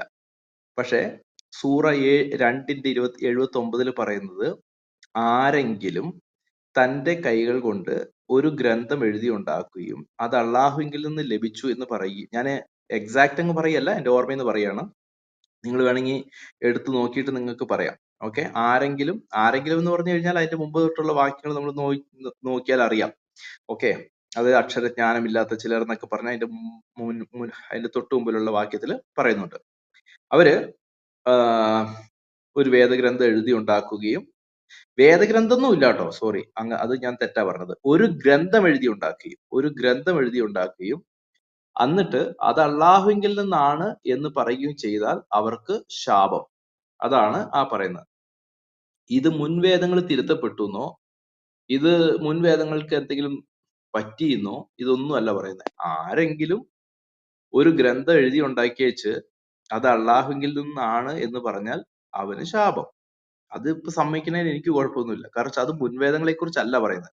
അത് ആരെങ്കിലും ഒരു ഗ്രന്ഥം എഴുതി ഉണ്ടാക്കിയിട്ട് അത് അള്ളാഹുവിന്റെ വചനമാണെന്ന് പറഞ്ഞാലാണ് ശാപം എന്ന് പറയുന്നത്. അതിപ്പോ ഇന്ന് നിങ്ങൾ ചെയ്താലും ചിലപ്പോൾ നിങ്ങളെ കുറിച്ച് തന്നെ ആയിരിക്കാം, അല്ലെങ്കിൽ ഞാൻ ചെയ്താൽ എന്നെ കുറിച്ചായിരിക്കും അത് പറയുന്നത്. ഇപ്പൊ ഞാൻ എന്തെങ്കിലും ഒരു പുസ്തകം എഴുതി ഉണ്ടാക്കി ഇത് ഖുറാനാന്ന് പറഞ്ഞു കഴിഞ്ഞാൽ ഇത് ഖുറാൻ ആകത്തില്ല. ഞാൻ എന്റെ ഒരു രീതിയിൽ ഒരു പുസ്തകം എഴുതി ഉണ്ടാക്കി എന്നിട്ട് ഞാൻ പറയാണ് ഇത് അള്ളാഹു തന്ന ഖുറാനാണെന്ന് പറഞ്ഞു കഴിഞ്ഞാൽ ഖുറാൻ ആകത്തില്ല. എന്ന് പറഞ്ഞ പോലെ ആരെങ്കിലും എന്തെങ്കിലും എഴുതി വെച്ചു എന്നിട്ട് അത് അള്ളാഹുവിലാണ് എന്ന് പറഞ്ഞു കഴിഞ്ഞാൽ അവന് ശാപം. പക്ഷെ ഖുറാൻ എന്തെങ്കിലും പറ്റിയെന്നോ ഇഞ്ചീലിന് എന്തെങ്കിലും പറ്റിയെന്നോ അതല്ലെങ്കിൽ തൗറാത്തിന് എന്തെങ്കിലും പറ്റിയെന്നോ ഈ വാക്യം കൊണ്ട് യാതൊരു അർത്ഥവും ഇല്ല. ശരിയല്ലേ ഷാഫി? അതെ അതെ അതെ, വേദങ്ങൾ. Very good. താങ്കൾ മറ്റുള്ള മുസ്ലിങ്ങളിൽ നിന്ന് വ്യത്യസ്തനാണ് കേട്ടോ. താങ്കൾ മറ്റുള്ള മുസ്ലിങ്ങളിൽ നിന്ന് വ്യത്യസ്തനാണ്. അങ്ങനെയല്ല ബ്രദറെ, ഞാൻ വ്യത്യസ്തം. കാരണം വെച്ചാല് തൗറാത്തും ഇഞ്ചീലും തിരുത്തപ്പെട്ടു എന്നല്ല പറയുന്നത്. അതിന്റെ ആളുകൾ അതിലൂടെ അതാണ് എന്ന് പറഞ്ഞിട്ട് മനുഷ്യ കൈകടത്തലുകൾ സംഭവിച്ചു. അവന്റെ രീതിയിൽ എഴുതിയിട്ട് അത് ദൈവത്തിൽ നിന്നാണെന്ന് പറഞ്ഞു. എന്താണ് മുഹമ്മദ് നബിയുടെ മുന്നുള്ള ആളുകൾ, വേദക്കാർ, അവരങ്ങനെ പറഞ്ഞു. അല്ലാതെ താങ്കൾ പറഞ്ഞ ശരി വായിച്ചു കേൾപ്പിച്ചല്ലോ. വായിച്ചു കേൾപ്പിച്ചില്ല, ഞാൻ പറഞ്ഞല്ലോ. അല്ലാതെ ഇഞ്ചിയിലും ഇതിലും അവര് വേറെ രീതിയിലാക്കി എന്നല്ല പറയുന്നത്. അവരുടെ കൈ കൊണ്ട് എഴുതപ്പെട്ടത് അത് ദൈവത്തിൽ നിന്നാണെന്ന് അവര് വാദിച്ചു എന്നാണ് ഖുർആൻ പറയുന്നത്. ഒരു കാര്യം പറയട്ടെ, അതായത് ഒരു ഗ്രന്ഥം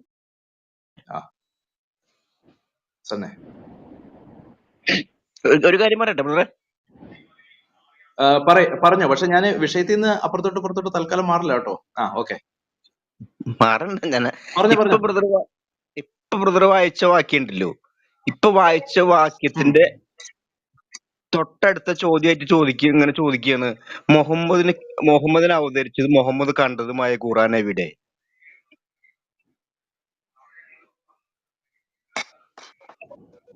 അതിനൊന്നും ഇവർക്ക് ഉത്തരം പറയാൻ പറ്റത്തില്ല. പറ്റുമോ ഷാഫി?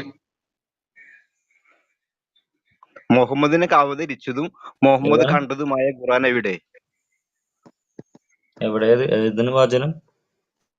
ഇപ്പൊ ബ്രദർ വായിച്ചില്ലേ, ബ്രദർ വായിച്ചില്ലേ? ഇപ്പൊ അവസാനം വായിച്ച വാചകം വായിച്ചതിന് ശേഷം ചോദിക്കുകയാണ്, മുഹമ്മദിനെ അവതരിച്ചതും മുഹമ്മദ് കണ്ടതുമായ ഖുറാൻ എവിടെ? 2:79. അത് വായിച്ചിട്ട് ചോദിക്കണം ചോദ്യം ഇതാണ്, മുഹമ്മദിന് അവതരിച്ചതും മുഹമ്മദ് കണ്ടതുമായ ഖുറാൻ എവിടെ? എവിടെ? ഏത് വചനം താങ്കൾ വായിക്കുന്നത്? എത്രയാണ്? ബക്കറയുടെ എത്രാമത്തെ വചനം? ഞാൻ പറഞ്ഞത് 2:79. സൺ ബ്രദർ പറഞ്ഞത് ഏതാണ് വചനം? എത്രാമത്തെ? അത് ബ്രദർ വായിച്ചത് കേട്ടിട്ടാണ് ചോദിച്ചത്. ചോദ്യാണല്ലേ, അല്ലാണ്ട് ഖുറാനിലുള്ളതല്ലേ? അല്ല, ബ്രദർ വായിച്ചത് കേട്ടപ്പോഴാണ് ഈ ചോദ്യം ചോദിക്കാൻ തോന്നിയത്. അതാണല്ലോ ഇപ്പൊ നിലവിലുള്ളത്. ഖുറാൻ അള്ളാഹുവിന്റെ കയ്യിൽ നിന്ന് ഇറക്കപ്പെട്ടത്. മുഹമ്മദ് കണ്ടിട്ടുണ്ടോ? എന്ത് ചോദ്യം! അപ്പോഴല്ലേ മറ്റൊരു കൈ കൊണ്ട് എഴുതി ഉണ്ടാക്കിയതാന്ന് പറഞ്ഞത്. മുഹമ്മദ് കണ്ടിട്ടുണ്ടോ എന്നാ ചോദിക്കുന്നത്. കണ്ടിണ്ടാ? ഉണ്ടെങ്കിൽ ഉണ്ടെന്ന് പറഞ്ഞു, ഇല്ലെങ്കിൽ ഇല്ല എന്ന് പറഞ്ഞു. പ്രശ്നം കഴിഞ്ഞു. കണ്ടിണ്ടാ? ഏതാണ് കണ്ടിടുന്ന് ചോദിച്ചത്? ഈ ഖുർആൻ കണ്ടിട്ടുണ്ടോന്നാണ് ചോദിച്ചത്. മുഹമ്മദിനെ ഇറക്കി കിട്ടിയ ഖുറാൻ മുഹമ്മദ് കണ്ടിണ്ടാ? നിങ്ങൾ മുഹമ്മദിനെ മുഹമ്മദിനെ ഇറക്കി എന്ന് പറയുന്ന സാധനം മുഹമ്മദ് കണ്ടിട്ടുണ്ടാവും. മുഹമ്മദ് കാണാണ്ടാണോ ഇത് മറ്റുള്ളവരിലേക്ക് ഇറക്കപ്പെട്ടത്? മുഹമ്മദാണല്ലോ മുഹമ്മദിനെ ഇറക്കി മുഹമ്മദ് കിട്ടിയത്. ഇപ്പൊ നിങ്ങളുടെ അങ്ങനല്ല കയ്യിലിരിക്കുന്ന ഖുറാൻ മുഹമ്മദ് കണ്ടിട്ടുണ്ടോ? സെൻട്രൽ അതാ തെറി. ചോദിക്കുന്നത്. മുഹമ്മദ് നബിയാണ് അദ്ദേഹത്തിന്റെ അനുയായികൾക്ക് ഇത് പറഞ്ഞു കൊടുക്കുന്നത്. അത് മനസ്സിലായി. അത് നിങ്ങൾ പറയണതല്ലേ. ഞാൻ ചോദിക്കുന്നത് മുഹമ്മദിന് അപ്പൊ കിട്ടിയെന്ന് പറയാൻ അവകാശപ്പെടുന്ന ഖുറാൻ മുഹമ്മദ് കണ്ടിട്ടുണ്ടോ? ഇപ്പൊ നിങ്ങൾ കൈപ്പിടിക്കുന്ന ഖുറാൻ മുഹമ്മദ് കണ്ടിട്ടുണ്ടോ എന്ന് ആ ചോദിക്കുന്നത്. ആ ഖുർആനാണല്ലോ എന്താണ് നമ്മൾക്ക് ഇതിന്റെ അത് മുൻഗാമികൾ തലമുറ കൈമാറി നമ്മൾ കൈവന്നത്. സയ്യിദ് എഴുതി കൂട്ടി ഖുറാനല്ലേ. സയ്യിദ് എഴുതി കൂട്ടി, പിന്നെ അഫ്സൽ തിരുത്തി, അതിനുശേഷം ഉസ്മാൻ ആ, തിരുത്തിയിട്ട് പിന്നീട് ഉണ്ടാക്കിയതല്ലേ. അതൊക്കെ മനസ്സിലായി. താങ്കൾ വിശ്വാസമല്ലേ? മുഹമ്മദിന് എഴുതി കൂട്ടിയ ഖുറാൻ മുഹമ്മദ് കണ്ടിട്ടുണ്ടോ? നിങ്ങൾ കണ്ടിട്ടുണ്ടോ? ആരെങ്കിലും കണ്ടിട്ടുണ്ടോ? ഖുർആൻ ഇറക്കപ്പെട്ടത് തന്നെ മുഹമ്മദ് നബിക്കാണ്. മുഹമ്മദ് ആ നബിയുടെ സൺബ്രദറെ ഞാൻ ആ ഖുറാനിൽ ഈ മുഹമ്മദിന് കിട്ടിയ അല്ല, അവതരിച്ച ആ ചർച്ച ഖുറാൻ വേറൊരു ഇതിലേക്ക് പോവാണ്. ഞാന് ഷാഫി ഇല്ല അല്ല, സൺബ്രദറായിട്ട് നിങ്ങൾ ചർച്ച കേൾക്കുന്നുണ്ട്. ചെയ്തോളൂ. അല്ല കാരണേ ഈ കുബ്രദറായിട്ട് സണ്ണായിട്ടൊരു പോയിന്റ് ആഡ് സംസാരിക്കുന്നത് ചെയ്തോട്ടെ. പോലെയല്ല നിങ്ങളായിട്ട് സംസാരിക്കുമ്പോ. അല്ല നിങ്ങൾക്ക് കുറച്ച് പ്രശ്നങ്ങൾ സണ്ണായിട്ടൊരു കൂടുതലുള്ള പോയിന്റ് ആഡ് ചെയ്തോ. ആളുകളാണ്. സണ്ണായിട്ടൊരു പോയിന്റ് ആഡ് ചെയ്തോട്ടെ. അപ്പൊ സൺബ്രദറെ ഞാൻ ആ മറ്റേ ഖുറാൻ ഉണ്ടല്ലോ, ഈ പ്രിയുത്മാനി ഖുറാൻ, ആ ഖുറാനില് മുഹമ്മദ് ഈസയുടെ മുമ്പിൽ മുട്ടുകുത്തിയിരുന്ന് പ്രാർത്ഥിച്ചിരുന്നു എന്നുള്ളതുണ്ട്. ആ ഖുറാൻ ഞാൻ വിശ്വസിക്കുന്നുണ്ടായിരുന്നു. കാരണം അതില് ഈസ ദൈവമായിരുന്നു, ഈസ ദൈവമായി കണ്ട് അന്നുള്ള സകല അറബികളും ഈസയോട് പ്രാർത്ഥിച്ചിരുന്നു. ആ ഖുറാൻ പക്ഷെ അത് AD 652 ഉസ്മാൻ കത്തിച്ചു. അതൊക്കെ പോട്ടെ, ആ ഖുറാൻ നമുക്ക് അവൈലബിൾ അല്ല. ഇപ്പൊ അത് ഡ്യൂപ്ലിക്കേറ്റ് സാധനമൊക്കെ ഉള്ളത്.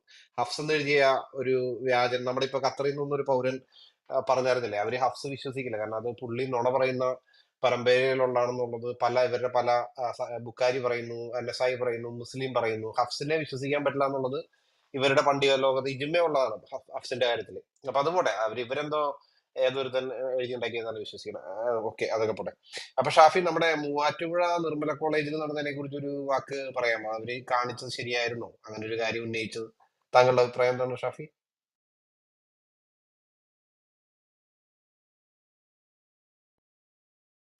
പിന്നെ വിഷയം വിട്ടോ, എന്നാല് ഈ വിഷയത്തിലേക്ക് കടക്കാം.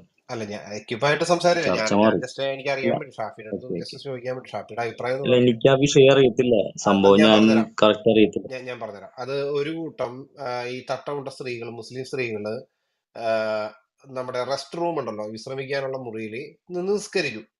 അപ്പൊ മാനേജ്മെന്റ് പറഞ്ഞു ഈ മുറി പ്രാർത്ഥനയ്ക്കുള്ളതല്ല, നിസ്കരിക്കാനുള്ളതല്ല, ഇവിടെ ഇതിന് അലൗ ചെയ്യാൻ പറ്റില്ല എന്ന് പറഞ്ഞു. അപ്പോഴേക്ക് ഇവര് പ്രിൻസിപ്പളിനെ എല്ലാവരും കൂടി ഒന്ന് ഗരാവോ ചെയ്ത് മാപ്പ് പറയണം, ഞങ്ങൾക്ക് നിസ്കരിക്കാൻ ഒരു മുറി വേണം എന്നൊക്കെ പറഞ്ഞ് ഇവര് കൂട്ടമായിട്ട് വന്ന് ഇവര് സമരം നടത്താൻ തുടങ്ങി. SFIയും MSFും ഈ രണ്ട് സംഘടനകൾ, ഇത് രണ്ടും ഒരേ കോയിന്റെ രണ്ട് സൈഡുകളാണല്ലോ. അപ്പൊ ഇവര് രണ്ടുപേരും നിസ്കരിക്കാൻ ഒരു മുറി വേണം എന്ന് പറഞ്ഞുകൊണ്ട് നിർമ്മല കോളേജിൽ അതിശക്തമായിട്ട് ഈ സമരം ചെയ്യാൻ തുടങ്ങി. കോളേജ് പറഞ്ഞു 50 മീറ്റർ, നമുക്ക് ഈ നിർമ്മല കോളേജിന്റെ ഫ്രണ്ടിൽ നിന്ന് നോക്കി കഴിഞ്ഞാൽ തന്നെ കാണാം, ഒരു 50 മീറ്റർ മാറി ഒരു മുസ്ലിം മോസ്ക് ഉണ്ട്. അപ്പൊ ഈ മോസ്കിൽ പോയി വേണമെങ്കിൽ നിങ്ങൾ നിസ്കരിച്ചോളൂ, ഞങ്ങൾക്ക് അതിൽ തടസ്സമില്ല എന്ന് പറഞ്ഞപ്പോ അവര് പറഞ്ഞു ഇല്ല, ഞങ്ങൾക്ക് ഈ പഠിക്കാൻ വന്ന ഈ വിദ്യാഭ്യാസ സ്ഥാപനത്തിന്റെ ഉള്ളിൽ തന്നെ നിസ്കരിക്കണമെന്ന് പറഞ്ഞു. അപ്പോ ക്രിസ്ത്യൻ മാനേജ്മെന്റ് പറഞ്ഞു ഈ ഒരു കാര്യം ഒരു രീതിയിലും അനുവദിക്കാൻ സാധിക്കില്ല, പഠിക്കാൻ വന്നാൽ പഠിച്ചിട്ട് പോയിക്കൊള്ളാം, പ്രാർത്ഥിക്കണമെങ്കിൽ വീട്ടിൽ പോയി വീട്ടിൽ നിന്ന് പ്രാർത്ഥിച്ചിട്ട് വരണം. ഈ ഒരു കാര്യമാണ് ക്രിസ്ത്യൻ മാനേജ്മെന്റ് പറഞ്ഞത്. ഞാൻ ഇത്രയും പറയുന്നത് കേട്ടിട്ട് ആരുടെ ഭാഗത്താണ് ന്യായം എന്നാണ് ഷാഫിയുടെ അഭിപ്രായം? ഇല്ല, അത് കോളേജിന് എന്താണ് കൊടുക്കുന്നത് അത് നമുക്ക് പാലിക്കാൻ പറ്റുള്ളൂ. കോളേജിന് ഇപ്പൊ അവിടെ താല്പര്യമില്ല എന്നുണ്ടെങ്കിൽ അവര് ദാറ്റ്സ് ഓൾ, അത്രേ ഉള്ളൂ. ചില കോളേജുകളിൽ നിസ്കരിക്കാനുള്ള അനുവാദം കൊടുക്കുന്നുണ്ട്, അത് കോളേജിന്റെ താല്പര്യമാണ്. അവര് പറയാണ് നിങ്ങൾക്ക് ഇതിനെ ഞങ്ങൾക്ക് തരാൻ പറ്റത്തില്ല എന്ന് പറഞ്ഞാൽ അവിടെ വേറെ എന്താണ്, നമുക്കൊന്നും വാദിക്കാൻ കഴിയത്തില്ല എന്നാണ് എന്റെ അഭിപ്രായം. കാരണം വെച്ചാല് ഇപ്പൊ ചില കോളേജുകളിൽ നമസ്കരിക്കാനുള്ള സ്ഥലങ്ങൾ കൊടുക്കുന്നുണ്ട്, ചില കൊടുക്കുന്നില്ല. അപ്പൊ അത് എന്താന്ന് വെച്ചാല് കോളേജ് എന്താണ് തീരുമാനം, അതിനാണ് ലാസ്റ്റ് ആൻഡ് ഫൈനൽ, അത്രേ ഉള്ളൂ. അല്ലാതെ അവിടെ നിസ്കരിക്കും. കോളേജ് പറ്റില്ല എന്ന് പറഞ്ഞപ്പോ അവര് ചെയ്തത് തെറ്റായി പോയി അല്ലേ ഷാഫി? കോളേജ് പറ്റില്ല എന്ന് പറഞ്ഞിട്ടും സമരം ചെയ്തത് തെറ്റായി പോയി അല്ലേ? അല്ല, കോളേജ് അവരുടെ ന്യായം, ഞാൻ ഒരു വാദം ഉന്നയിച്ചു, ഞങ്ങൾക്ക് നിസ്കരിക്കാൻ സ്ഥലം വേണമെന്ന് പറഞ്ഞു. അപ്പൊ കോളേജ് പറഞ്ഞു ഞങ്ങൾക്ക് അതില് സ്ഥലം തരാൻ പറ്റത്തില്ല, നിങ്ങളുടെ അടുത്തുള്ള പള്ളി ഉണ്ടെങ്കിൽ അവിടെ നിങ്ങൾ അവര് നിസ്കരിക്കാൻ സമയം തരാം, നിങ്ങൾ അവിടെ പോയി നമസ്കരിച്ചു എന്ന് പറഞ്ഞ കോളേജിന്റെ ന്യായമാണത്. അത് നമുക്കതിനെ അത് ന്യായമില്ല എന്ന് പറയാൻ പറ്റത്തില്ല. ഓരോ കോളേജിനും ഓരോ ഇതുണ്ടല്ലോ, അവരെ പ്രിൻസിപ്പൾ അനുസരിച്ചല്ലേ അവര് പറയുള്ളൂ. ഓക്കെ, ഷാഫിയുടെ ഉത്തരം വളരെ ക്ലിയർ ആണ്. ഷാഫി പറയുന്നത് തീർച്ചയായിട്ടും ആ ഷാഫി പറയുന്നത് അവിടെ കോളേജിന്റെ ഭാഗത്തിനെ ആയതുകൊണ്ട്, കാരണം അവര് പറ്റില്ല എന്ന് പറഞ്ഞു കഴിഞ്ഞാൽ പിന്നെ അവര് പറയുന്ന പോലെ അവിടെ കേൾക്കണമായിരുന്നു. ഈ നിങ്ങളുടെ മോസ്കില് ഇവർക്ക് പോയി നിസ്കരിക്കാനുള്ള ഓപ്ഷൻ ഉണ്ടോ? ഈ മുസ്ലിം സ്ത്രീകൾക്ക് സ്ത്രീകൾക്ക് ഞാൻ ഇതുവരെ അതായത് മോസ്കിൽ പോയി പോയിട്ടില്ല. അതായത് സ്ത്രീകൾക്ക് നിസ്കരിക്കണമെങ്കിൽ അവർക്ക് സ്ത്രീകൾക്ക് നിസ്കരിക്കാനുള്ള ഒരു ഏരിയ ഉണ്ടാക്കി കൊടുത്താൽ പള്ളിക്കാര് നിസ്കരിക്കാനുള്ള ഒരു ഏരിയ ഉണ്ടാക്കി കൊടുക്കണം. തീർച്ചയായിട്ടും അവിടെ പള്ളി അടുത്തുണ്ടെങ്കിൽ അതിനുള്ള സൗകര്യം ഉണ്ടാക്കി കൊടുക്കുക പള്ളി കമ്മിറ്റിയുടെ ഉത്തരവാദിത്തമാണ്. അവരുണ്ടാക്കി അങ്ങനെ കൊടുക്കണം. എത്ര പള്ളികളിൽ, നിങ്ങളുടെ മുസ്ലിം മോസ്കുകളിൽ എത്ര സ്ഥലത്ത് ഇങ്ങനെയുള്ള സൗകര്യം ഉണ്ട്? എല്ലാ മോസ്കിലും ഇങ്ങനെയുള്ള സൗകര്യം ഉണ്ടോ? ഇല്ല അതായത് അതൊരു മാൻഡേറ്ററി അല്ലേ? അല്ല അതെന്ന് വെച്ചാല് കാരണം മുസ്ലിം ആവശ്യകത ഉണ്ടെങ്കിൽ ഇപ്പൊ ഞാൻ ഉദാഹരണം പറയാം. ഞങ്ങളോട് നമ്മിപ്പോ ഒരു യാത്ര പോണ സ്ത്രീകളാണെങ്കിൽ ആ ഒരു യാത്രയുടെ ഇടയിൽ നമസ്കരിക്കാൻ ചില പള്ളികളിൽ യാത്രക്കാരായ സ്ത്രീകൾക്ക് നമസ്കാര സൗകര്യം ഉണ്ടെന്ന് എഴുതി വെച്ചിട്ടുണ്ട്. അങ്ങനെ അവർക്ക് അനുവദനീയമായ സമയങ്ങളിൽ അവർക്ക് നമസ്കരിക്കാൻ വിട്ടുപോണ സമയമില്ലെങ്കിൽ പള്ളിയിൽ അതിനുള്ള ഒരു ഏരിയ ഉണ്ടാക്കി കൊടുക്കുന്നുണ്ട്. അല്ല, മിക്ക പള്ളികളിലും ഉണ്ട്. ഷാഫി, അതല്ല എന്റെ ചോദ്യം. ഇപ്പൊ നിങ്ങളുടെ, ഇപ്പൊ നമ്മളുടെയൊക്കെ, ഇപ്പൊ എന്റെയൊക്കെ നാട്ടിലൊക്കെ ഈ മസ്ജിദ് ഉണ്ട് അവിടെ, പക്ഷെ ആരും സ്ത്രീകൾ വരുന്നൊന്നും ഞാൻ കണ്ടിട്ടില്ല. പക്ഷെ നിങ്ങൾ എന്തുകൊണ്ടാണ് പുരുഷന്മാര് മാത്രം, നിങ്ങളുടെ മെയിൽസ് മാത്രം നിങ്ങളുടെ ചർച്ചിൽ പോയി, സോറി, മസ്ജിദിൽ പോയി നിസ്കരിക്കുന്നു, സ്ത്രീകൾ ആരും വരാത്തത്? അല്ല, നിങ്ങൾക്ക് സ്ത്രീകൾക്ക് കോമൺ ആയിട്ട് പുരുഷന്മാർക്കാണ് ദൈവം പള്ളി നിർബന്ധമുള്ളൂ. നിസ്കാരം പള്ളിയിൽ പോയി നിസ്കരിക്കുക എന്നുള്ളത് പുരുഷന്മാർക്ക് പറഞ്ഞിട്ടുള്ളതാണ്. സ്ത്രീകൾക്ക് അത് നിർബന്ധമില്ല. അവര് വീടുകളിൽ നിസ്കരിക്കാൻ അവർക്ക് ഉത്തമം. പക്ഷെ അവര് വല്ല യാത്രയിലോ അല്ലെങ്കിൽ മറ്റുള്ള വേളയിലോ അവർക്ക് നമസ്കാരത്തിന് സ്ഥലം കിട്ടിയില്ലെങ്കിൽ പള്ളിയുടെ ഏതെങ്കിലും രീതിയിൽ സ്ത്രീകൾക്ക് നിസ്കരിക്കാനുള്ള ഒരു ഏരിയ ഉണ്ടാക്കി കൊടുക്കല് അത് മിക്ക പള്ളികളിലുണ്ട്. കേരളത്തിൽ എത്രയോ പള്ളികളിൽ അതുണ്ട്. ഓക്കെ. അപ്പൊ ഞാൻ ചോദിക്കുന്നത് അതുപോലെ സൗകര്യം നിർബന്ധമില്ല ഉണ്ടാക്കി ഷാഫി, കൊടുക്കാൻ നിർബന്ധമല്ല, നിർബന്ധത്തിനെ കുറിച്ചല്ല ഞാൻ ചോദിക്കുന്നത്. ഞാൻ ചോദിക്കുന്നത് ഇപ്പോ, ഇപ്പൊ സപ്പോസ് ഇപ്പോ പോകുന്നു, ഇപ്പൊ ഏത് പള്ളിയിൽ പോയിട്ട് വേണമെങ്കിലും അവർക്ക് അങ്ങനെ ഇപ്പൊ യാത്ര ചെയ്യുമ്പോൾ കാണുന്ന പള്ളിയിൽ പോയി നിസ്കരിക്കാൻ പറ്റുമോ? അവിടെ സൗകര്യം ഉണ്ട്. അങ്ങനെയുണ്ടോ? സൗകര്യം ഉണ്ടെങ്കിൽ സൗകര്യം മിക്ക പള്ളികളിലും സൗകര്യം ഉണ്ട്. എന്ന് വെച്ചിട്ടുണ്ടെങ്കിൽ ഇപ്പൊ പുരുഷന്മാർ നിസ്കരിക്കുന്ന അതേ മോസ്ക് തന്നെയല്ലേ, ആ ഒരു അള്ളാഹുവിനെ തന്നെയല്ലേ ഈ സ്ത്രീകൾ വിളിക്കുന്നത്? അപ്പോ എല്ലാ അങ്ങനെയല്ല, പള്ളികളിലും എല്ലാ ഇടകലർന്ന് നിസ്കരിക്കാൻ പുരുഷന്മാർക്ക് വേറെ സെപ്പറേറ്റ് ഉണ്ടാവും. സ്ത്രീകൾക്ക് സെപ്പറേറ്റ് നിസ്കരിക്കാനുള്ള സ്ഥലങ്ങൾ ഒരുവിധം പള്ളികളിലൊക്കെ ഉണ്ടെന്നാണ് എന്റെ അഭിപ്രായം. ഒരുവിധം അങ്ങനെ എന്ന് വെച്ചാൽ ഇടകലർന്ന് നിസ്കരിച്ചു കഴിഞ്ഞത്, ഇപ്പൊ പ്രാർത്ഥന ദൈവത്തിന്റെ അടുത്തല്ലേ, ആ ദൈവത്തിന് എന്താ ഒരു ഇല്ല സെക്സ് ജെൻഡർ വ്യത്യാസമൊക്കെ എന്താ? ജസ്റ്റ് ഇല്ല പ്രാർത്ഥിക്കുക. അങ്ങനെ ഇസ്ലാമിൽ അങ്ങനെയല്ല. ഇസ്ലാമിൽ ചട്ടക്കൂടുകളുണ്ട്. പള്ളികൾ പുരുഷന്മാർക്കുള്ളതാണ് എന്നുള്ളത്. അപ്പൊ സ്ത്രീകൾക്ക് അവരുടെ സ്ത്രീകൾക്ക് വീടാണ് ഇല്ല, ഉത്തമം. വീടാണ്. ഇല്ല അപ്പൊ പിന്നെ സ്ത്രീകൾ അപ്പൊ പിന്നെ ഇവര് ശരിക്കും പറഞ്ഞ തീർച്ചയായിട്ടും. പുറത്തോട്ട് പോയി നിസ്കരിക്കരുത്, വീട്ടിലിരുന്ന് മാത്രമേ പ്രാർത്ഥിക്കാൻ പാടുള്ളൂ. അതായത് അനാവശ്യമായിട്ട് അവർക്ക് അതിൽ അത്യാവശ്യ ഘട്ടങ്ങളിൽ വീട്ടിൽ പോയി അവർക്ക് പള്ളികളിൽ സൗകര്യം ഉണ്ടെങ്കിൽ നിസ്കരിക്കാം. അല്ലാതെ നിർബന്ധിച്ച് വീട്ടിൽ നിന്ന് പള്ളിയിൽ ഇറങ്ങി പോകാൻ ഒരു സ്ത്രീക്കും മുസ്ലിം സ്ത്രീകൾക്ക് അനുവാദമില്ല ഓക്കെ. അപ്പൊ ഇസ്ലാമിൽ. ഷാഫി പറഞ്ഞ ക്ലിയർ ആണ്. അതെന്താ കാരണം? സ്ത്രീ പള്ളി പോയാൽ എന്താ കുഴപ്പം? അത് കുഴപ്പം അള്ളാന്റെ റസൂല് കാണിച്ചു തന്നിട്ടില്ല. സ്ത്രീകൾക്ക് അതിന്റെ ഉത്തമം അവരുടെ വീടിന്റെ ഉള്ളിലാണ് അവർക്ക് അതിന്റെ ഉത്തമമായത്. അത് അവർക്ക് മനസ്സിലായി, വീടിനുള്ളിലാണ് മനസ്സിലായി. പക്ഷെ പുരുഷന്മാർക്കാണ് പള്ളി സ്ത്രീകള് മസ്ജിദിൽ പോയാൽ എന്താ കുഴപ്പം? അനുവദനീയമായിട്ടുള്ളത്. കുഴപ്പമെന്ന് സ്ത്രീ പറഞ്ഞാൽ അത് മസ്ജിദിൽ പോയപ്പോ കുഴപ്പം മലമറിയുന്ന എന്താണ്? എന്താണ് അത് നിങ്ങൾ കുഴപ്പമുണ്ടാകുന്നത്? അത് ദീനിന്റെ നിയമമാണ് അല്ലനെ. അല്ല അത് അല്ല, ഞാൻ അള്ളാന്റെ ഒരു റസൂല് മിനിറ്റ്, അല്ല കാണിച്ചു. ബ്രദറെ, ഒരു മിനിറ്റ്. അല്ല ഷാഫി, ഞാൻ ചോദിക്കുന്നത്, ഇവരിപ്പോ സപ്പോസ് ഇപ്പോ നിങ്ങളിപ്പോ ട്രാവൽ ചെയ്യുന്നതാണ്, ഇപ്പോ ഷാഫിയും ഒരു സ്ത്രീയും ട്രാവൽ ചെയ്യുന്നതാണ്. അപ്പോ ഇപ്പൊ നിങ്ങൾക്ക് രണ്ടുപേർക്കും നിസ്കരിക്കാനുള്ള ടൈം ഏകദേശം സെയിം ടൈം ആണല്ലോ. അപ്പോ നിങ്ങൾക്ക് രണ്ടുപേർക്കും അടുത്ത് കാണുന്ന മോസ്കിൽ ഡയറക്റ്റ് അങ്ങോട്ട് പോയി നിസ്കരിക്കാൻ പറ്റുമോ? അല്ലെങ്കിൽ നിങ്ങളെ നിസ്കരിച്ച് കഴിഞ്ഞതിന് ശേഷം ഈ സ്ത്രീക്ക് ഇല്ല പോയി പറ്റും നിസ്കരിക്കാൻ പറ്റും പറ്റുമോ? പറ്റും പറ്റും പറ്റും അപ്പൊ ഏത് മോസ്കിലും അങ്ങനെ പോയി നിസ്കരിക്കാം അല്ലെ? തീർച്ചയായിട്ടും എല്ലാ മോസ്കിലുള്ള സൗകര്യങ്ങൾ ഇപ്പൊ ഉണ്ടെന്നാണ് എന്റെ അഭിപ്രായം. കാരണം ഓക്കെ. ഒരുവിധം മോസ്കുകളിലൊക്കെ നമ്മൾ യാത്ര ചെയ്യുന്നുണ്ടെങ്കിൽ സ്ത്രീകൾക്ക് പ്രത്യേക സംസ്കാര സ്ഥലങ്ങളുള്ള പക്ഷെ മൂവാറ്റുപുഴ ഒരുവിധം മോസ്കിലില്ലല്ലോ. മൂവാറ്റുപുഴയിലെ അത് നിർമ്മല അവിടുത്തെ കോളേജിന്റെ സൈഡിലല്ല. കമ്മിറ്റിക്കാർ കുഴപ്പമാണ്. ആ മഹല്ല് കമ്മിറ്റി അതിനുള്ള തീരുമാനം എടുത്തിട്ട് അവിടെ ഒരു പള്ളി സ്ത്രീകൾക്ക് പ്രത്യേക സ്ഥല സൗകര്യം ഉണ്ടാക്കി കൊടുത്താൽ തീരാവുന്ന പ്രശ്നമേ ഉള്ളൂ. ഓക്കെ. അപ്പൊ ഞാൻ പറയുന്നത്, അപ്പൊ ഷാഫി പറയുന്നത് വളരെ ക്ലിയർ ആണ്. അപ്പോ എല്ലാ മോസ്കുകളിലും ഈ സ്ത്രീകൾക്ക് നമസ്കരിക്കാനായിട്ട് പ്രത്യേക ഒരു സ്ഥലം ഉണ്ടാക്കി കൊടുക്കുക. അതിപ്പോ കട്ടം വെച്ച് മറച്ചിട്ടാണെങ്കിലും ഒരു സെപ്പറേറ്റ്, ഇപ്പൊ ഒരു ജെൻഡർ മിക്സ് ചെയ്തിരിക്കാൻ പറ്റാത്ത രീതിയിൽ അങ്ങനൊരു സ്ഥലം ഉണ്ടാക്കി കൊടുക്കുക. അതോടുകൂടി ഈ പബ്ലിക് ആയിട്ട് നിസ്കരിക്കുക, ഈ റോട്ടിൽ നിന്ന് നിസ്കരിക്കുക, അല്ലെങ്കിൽ public platform, railway station, airport, ഇങ്ങനെയുള്ള സ്ഥലങ്ങളിലൊക്കെ നിസ്കരിക്കുന്നതിന് പകരം മസ്ജിദ് ഉണ്ടാക്കി അവിടെ നിസ്കാരം ഏൽപ്പിക്കുക. അപ്പോ പ്രിയ മുസ്ലിം സഹോദരങ്ങളെ, നിങ്ങൾ പ്രത്യേകം ശ്രദ്ധിക്കണം. ഇനി ഒരു ക്രിസ്ത്യൻ സ്ഥാപനത്തിൽ വന്ന് നിങ്ങൾ ഇങ്ങനെയുള്ള ആവശ്യങ്ങൾ ഉന്നയിക്കരുത്. അപ്പൊ നിങ്ങളുടെ കൂട്ടത്തിലുള്ള ഒരു സഹോദരൻ തന്നെ പറയുന്നു, മോസ്കിൽ പ്രത്യേകം സ്ഥലം ഉണ്ടാക്കി കൊടുക്കാത്തത് ആ മഹല്ല് കമ്മിറ്റിയുടെ പ്രശ്നമാണ്. അപ്പൊ നിങ്ങൾ നിങ്ങളുടെ സ്ഥാപനത്തിൽ ആദ്യം ഉറപ്പുവരുത്തുക, എന്നിട്ട് ക്രിസ്ത്യാനികളുടെ സ്ഥാപനത്തിലോട്ട് വരിക. Okay, thank U. ഇല്ല, ഇതെന്ന് പറഞ്ഞാൽ പൊതുവായ അഭിപ്രായമല്ലോ. ആ ഒരു കോളേജിലെ കുട്ടികളുടെ അഭിപ്രായം മാത്രല്ല ന്യൂക്ലിയർ. ഇതിപ്പോ കേരളത്തിലെ എല്ലാ മുസ്ലിങ്ങളുടെ അഭിപ്രായം അല്ല അത്. അത് അവരൊരു വാദം വെച്ചു, ഞങ്ങൾക്ക് നമസ്കരിക്കാനുള്ള സൗകര്യം നിങ്ങൾ ഉണ്ടാക്കി തരണം. അപ്പൊ കോളേജുകാർ പറഞ്ഞു അതിന് ഞങ്ങൾക്ക് സൗകര്യമില്ല. നിങ്ങൾ പറഞ്ഞത് മാത്രമാണ് 50 മീറ്റർ അടുത്ത് പള്ളി ഉണ്ടെന്ന് പറഞ്ഞത് കൊണ്ട് മാത്രമാണ് ഞാൻ പറഞ്ഞത് കേട്ടോ. 50 മീറ്ററിന്റെ അടുത്ത് പള്ളി ഉണ്ടെങ്കിൽ തീർച്ചയായിട്ടും അവർക്ക് നടന്നു പോയി നിസ്കരിക്കാനുള്ള സൗകര്യം ഉണ്ടെങ്കിൽ തീർച്ചയായിട്ടും അവിടെ പള്ളിക്കാര്, മഹല്ല് കമ്മിറ്റിക്കാര് സപ്പോസ് പള്ളി അത് ഇല്ലെങ്കിലോ? സപ്പോസ് പള്ളി പള്ളി ഇല്ലാന്ന് ഇല്ലെങ്കിൽ വിചാരിക്കും.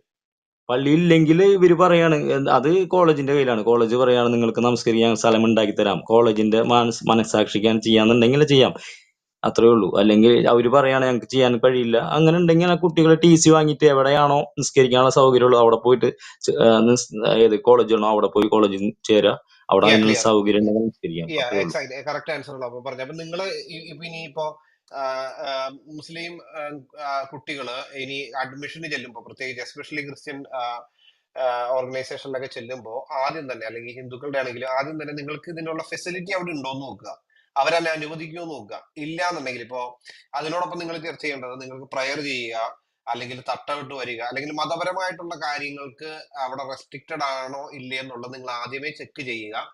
അനുവദിക്കുന്നില്ല, നിങ്ങളുടെ റിക്വയർമെന്റ് മീറ്റ് ആവുന്നില്ല എന്നുണ്ടെങ്കിൽ അതിന് പറ്റിയ സ്ഥാപനങ്ങള് നിങ്ങളുടെ മഹലിനോടോ അല്ലെങ്കിൽ MES പോലുള്ള സ്ഥലങ്ങളൊക്കെ ഉണ്ട്, അവിടെ പോയി മാത്രം പഠിക്കുക.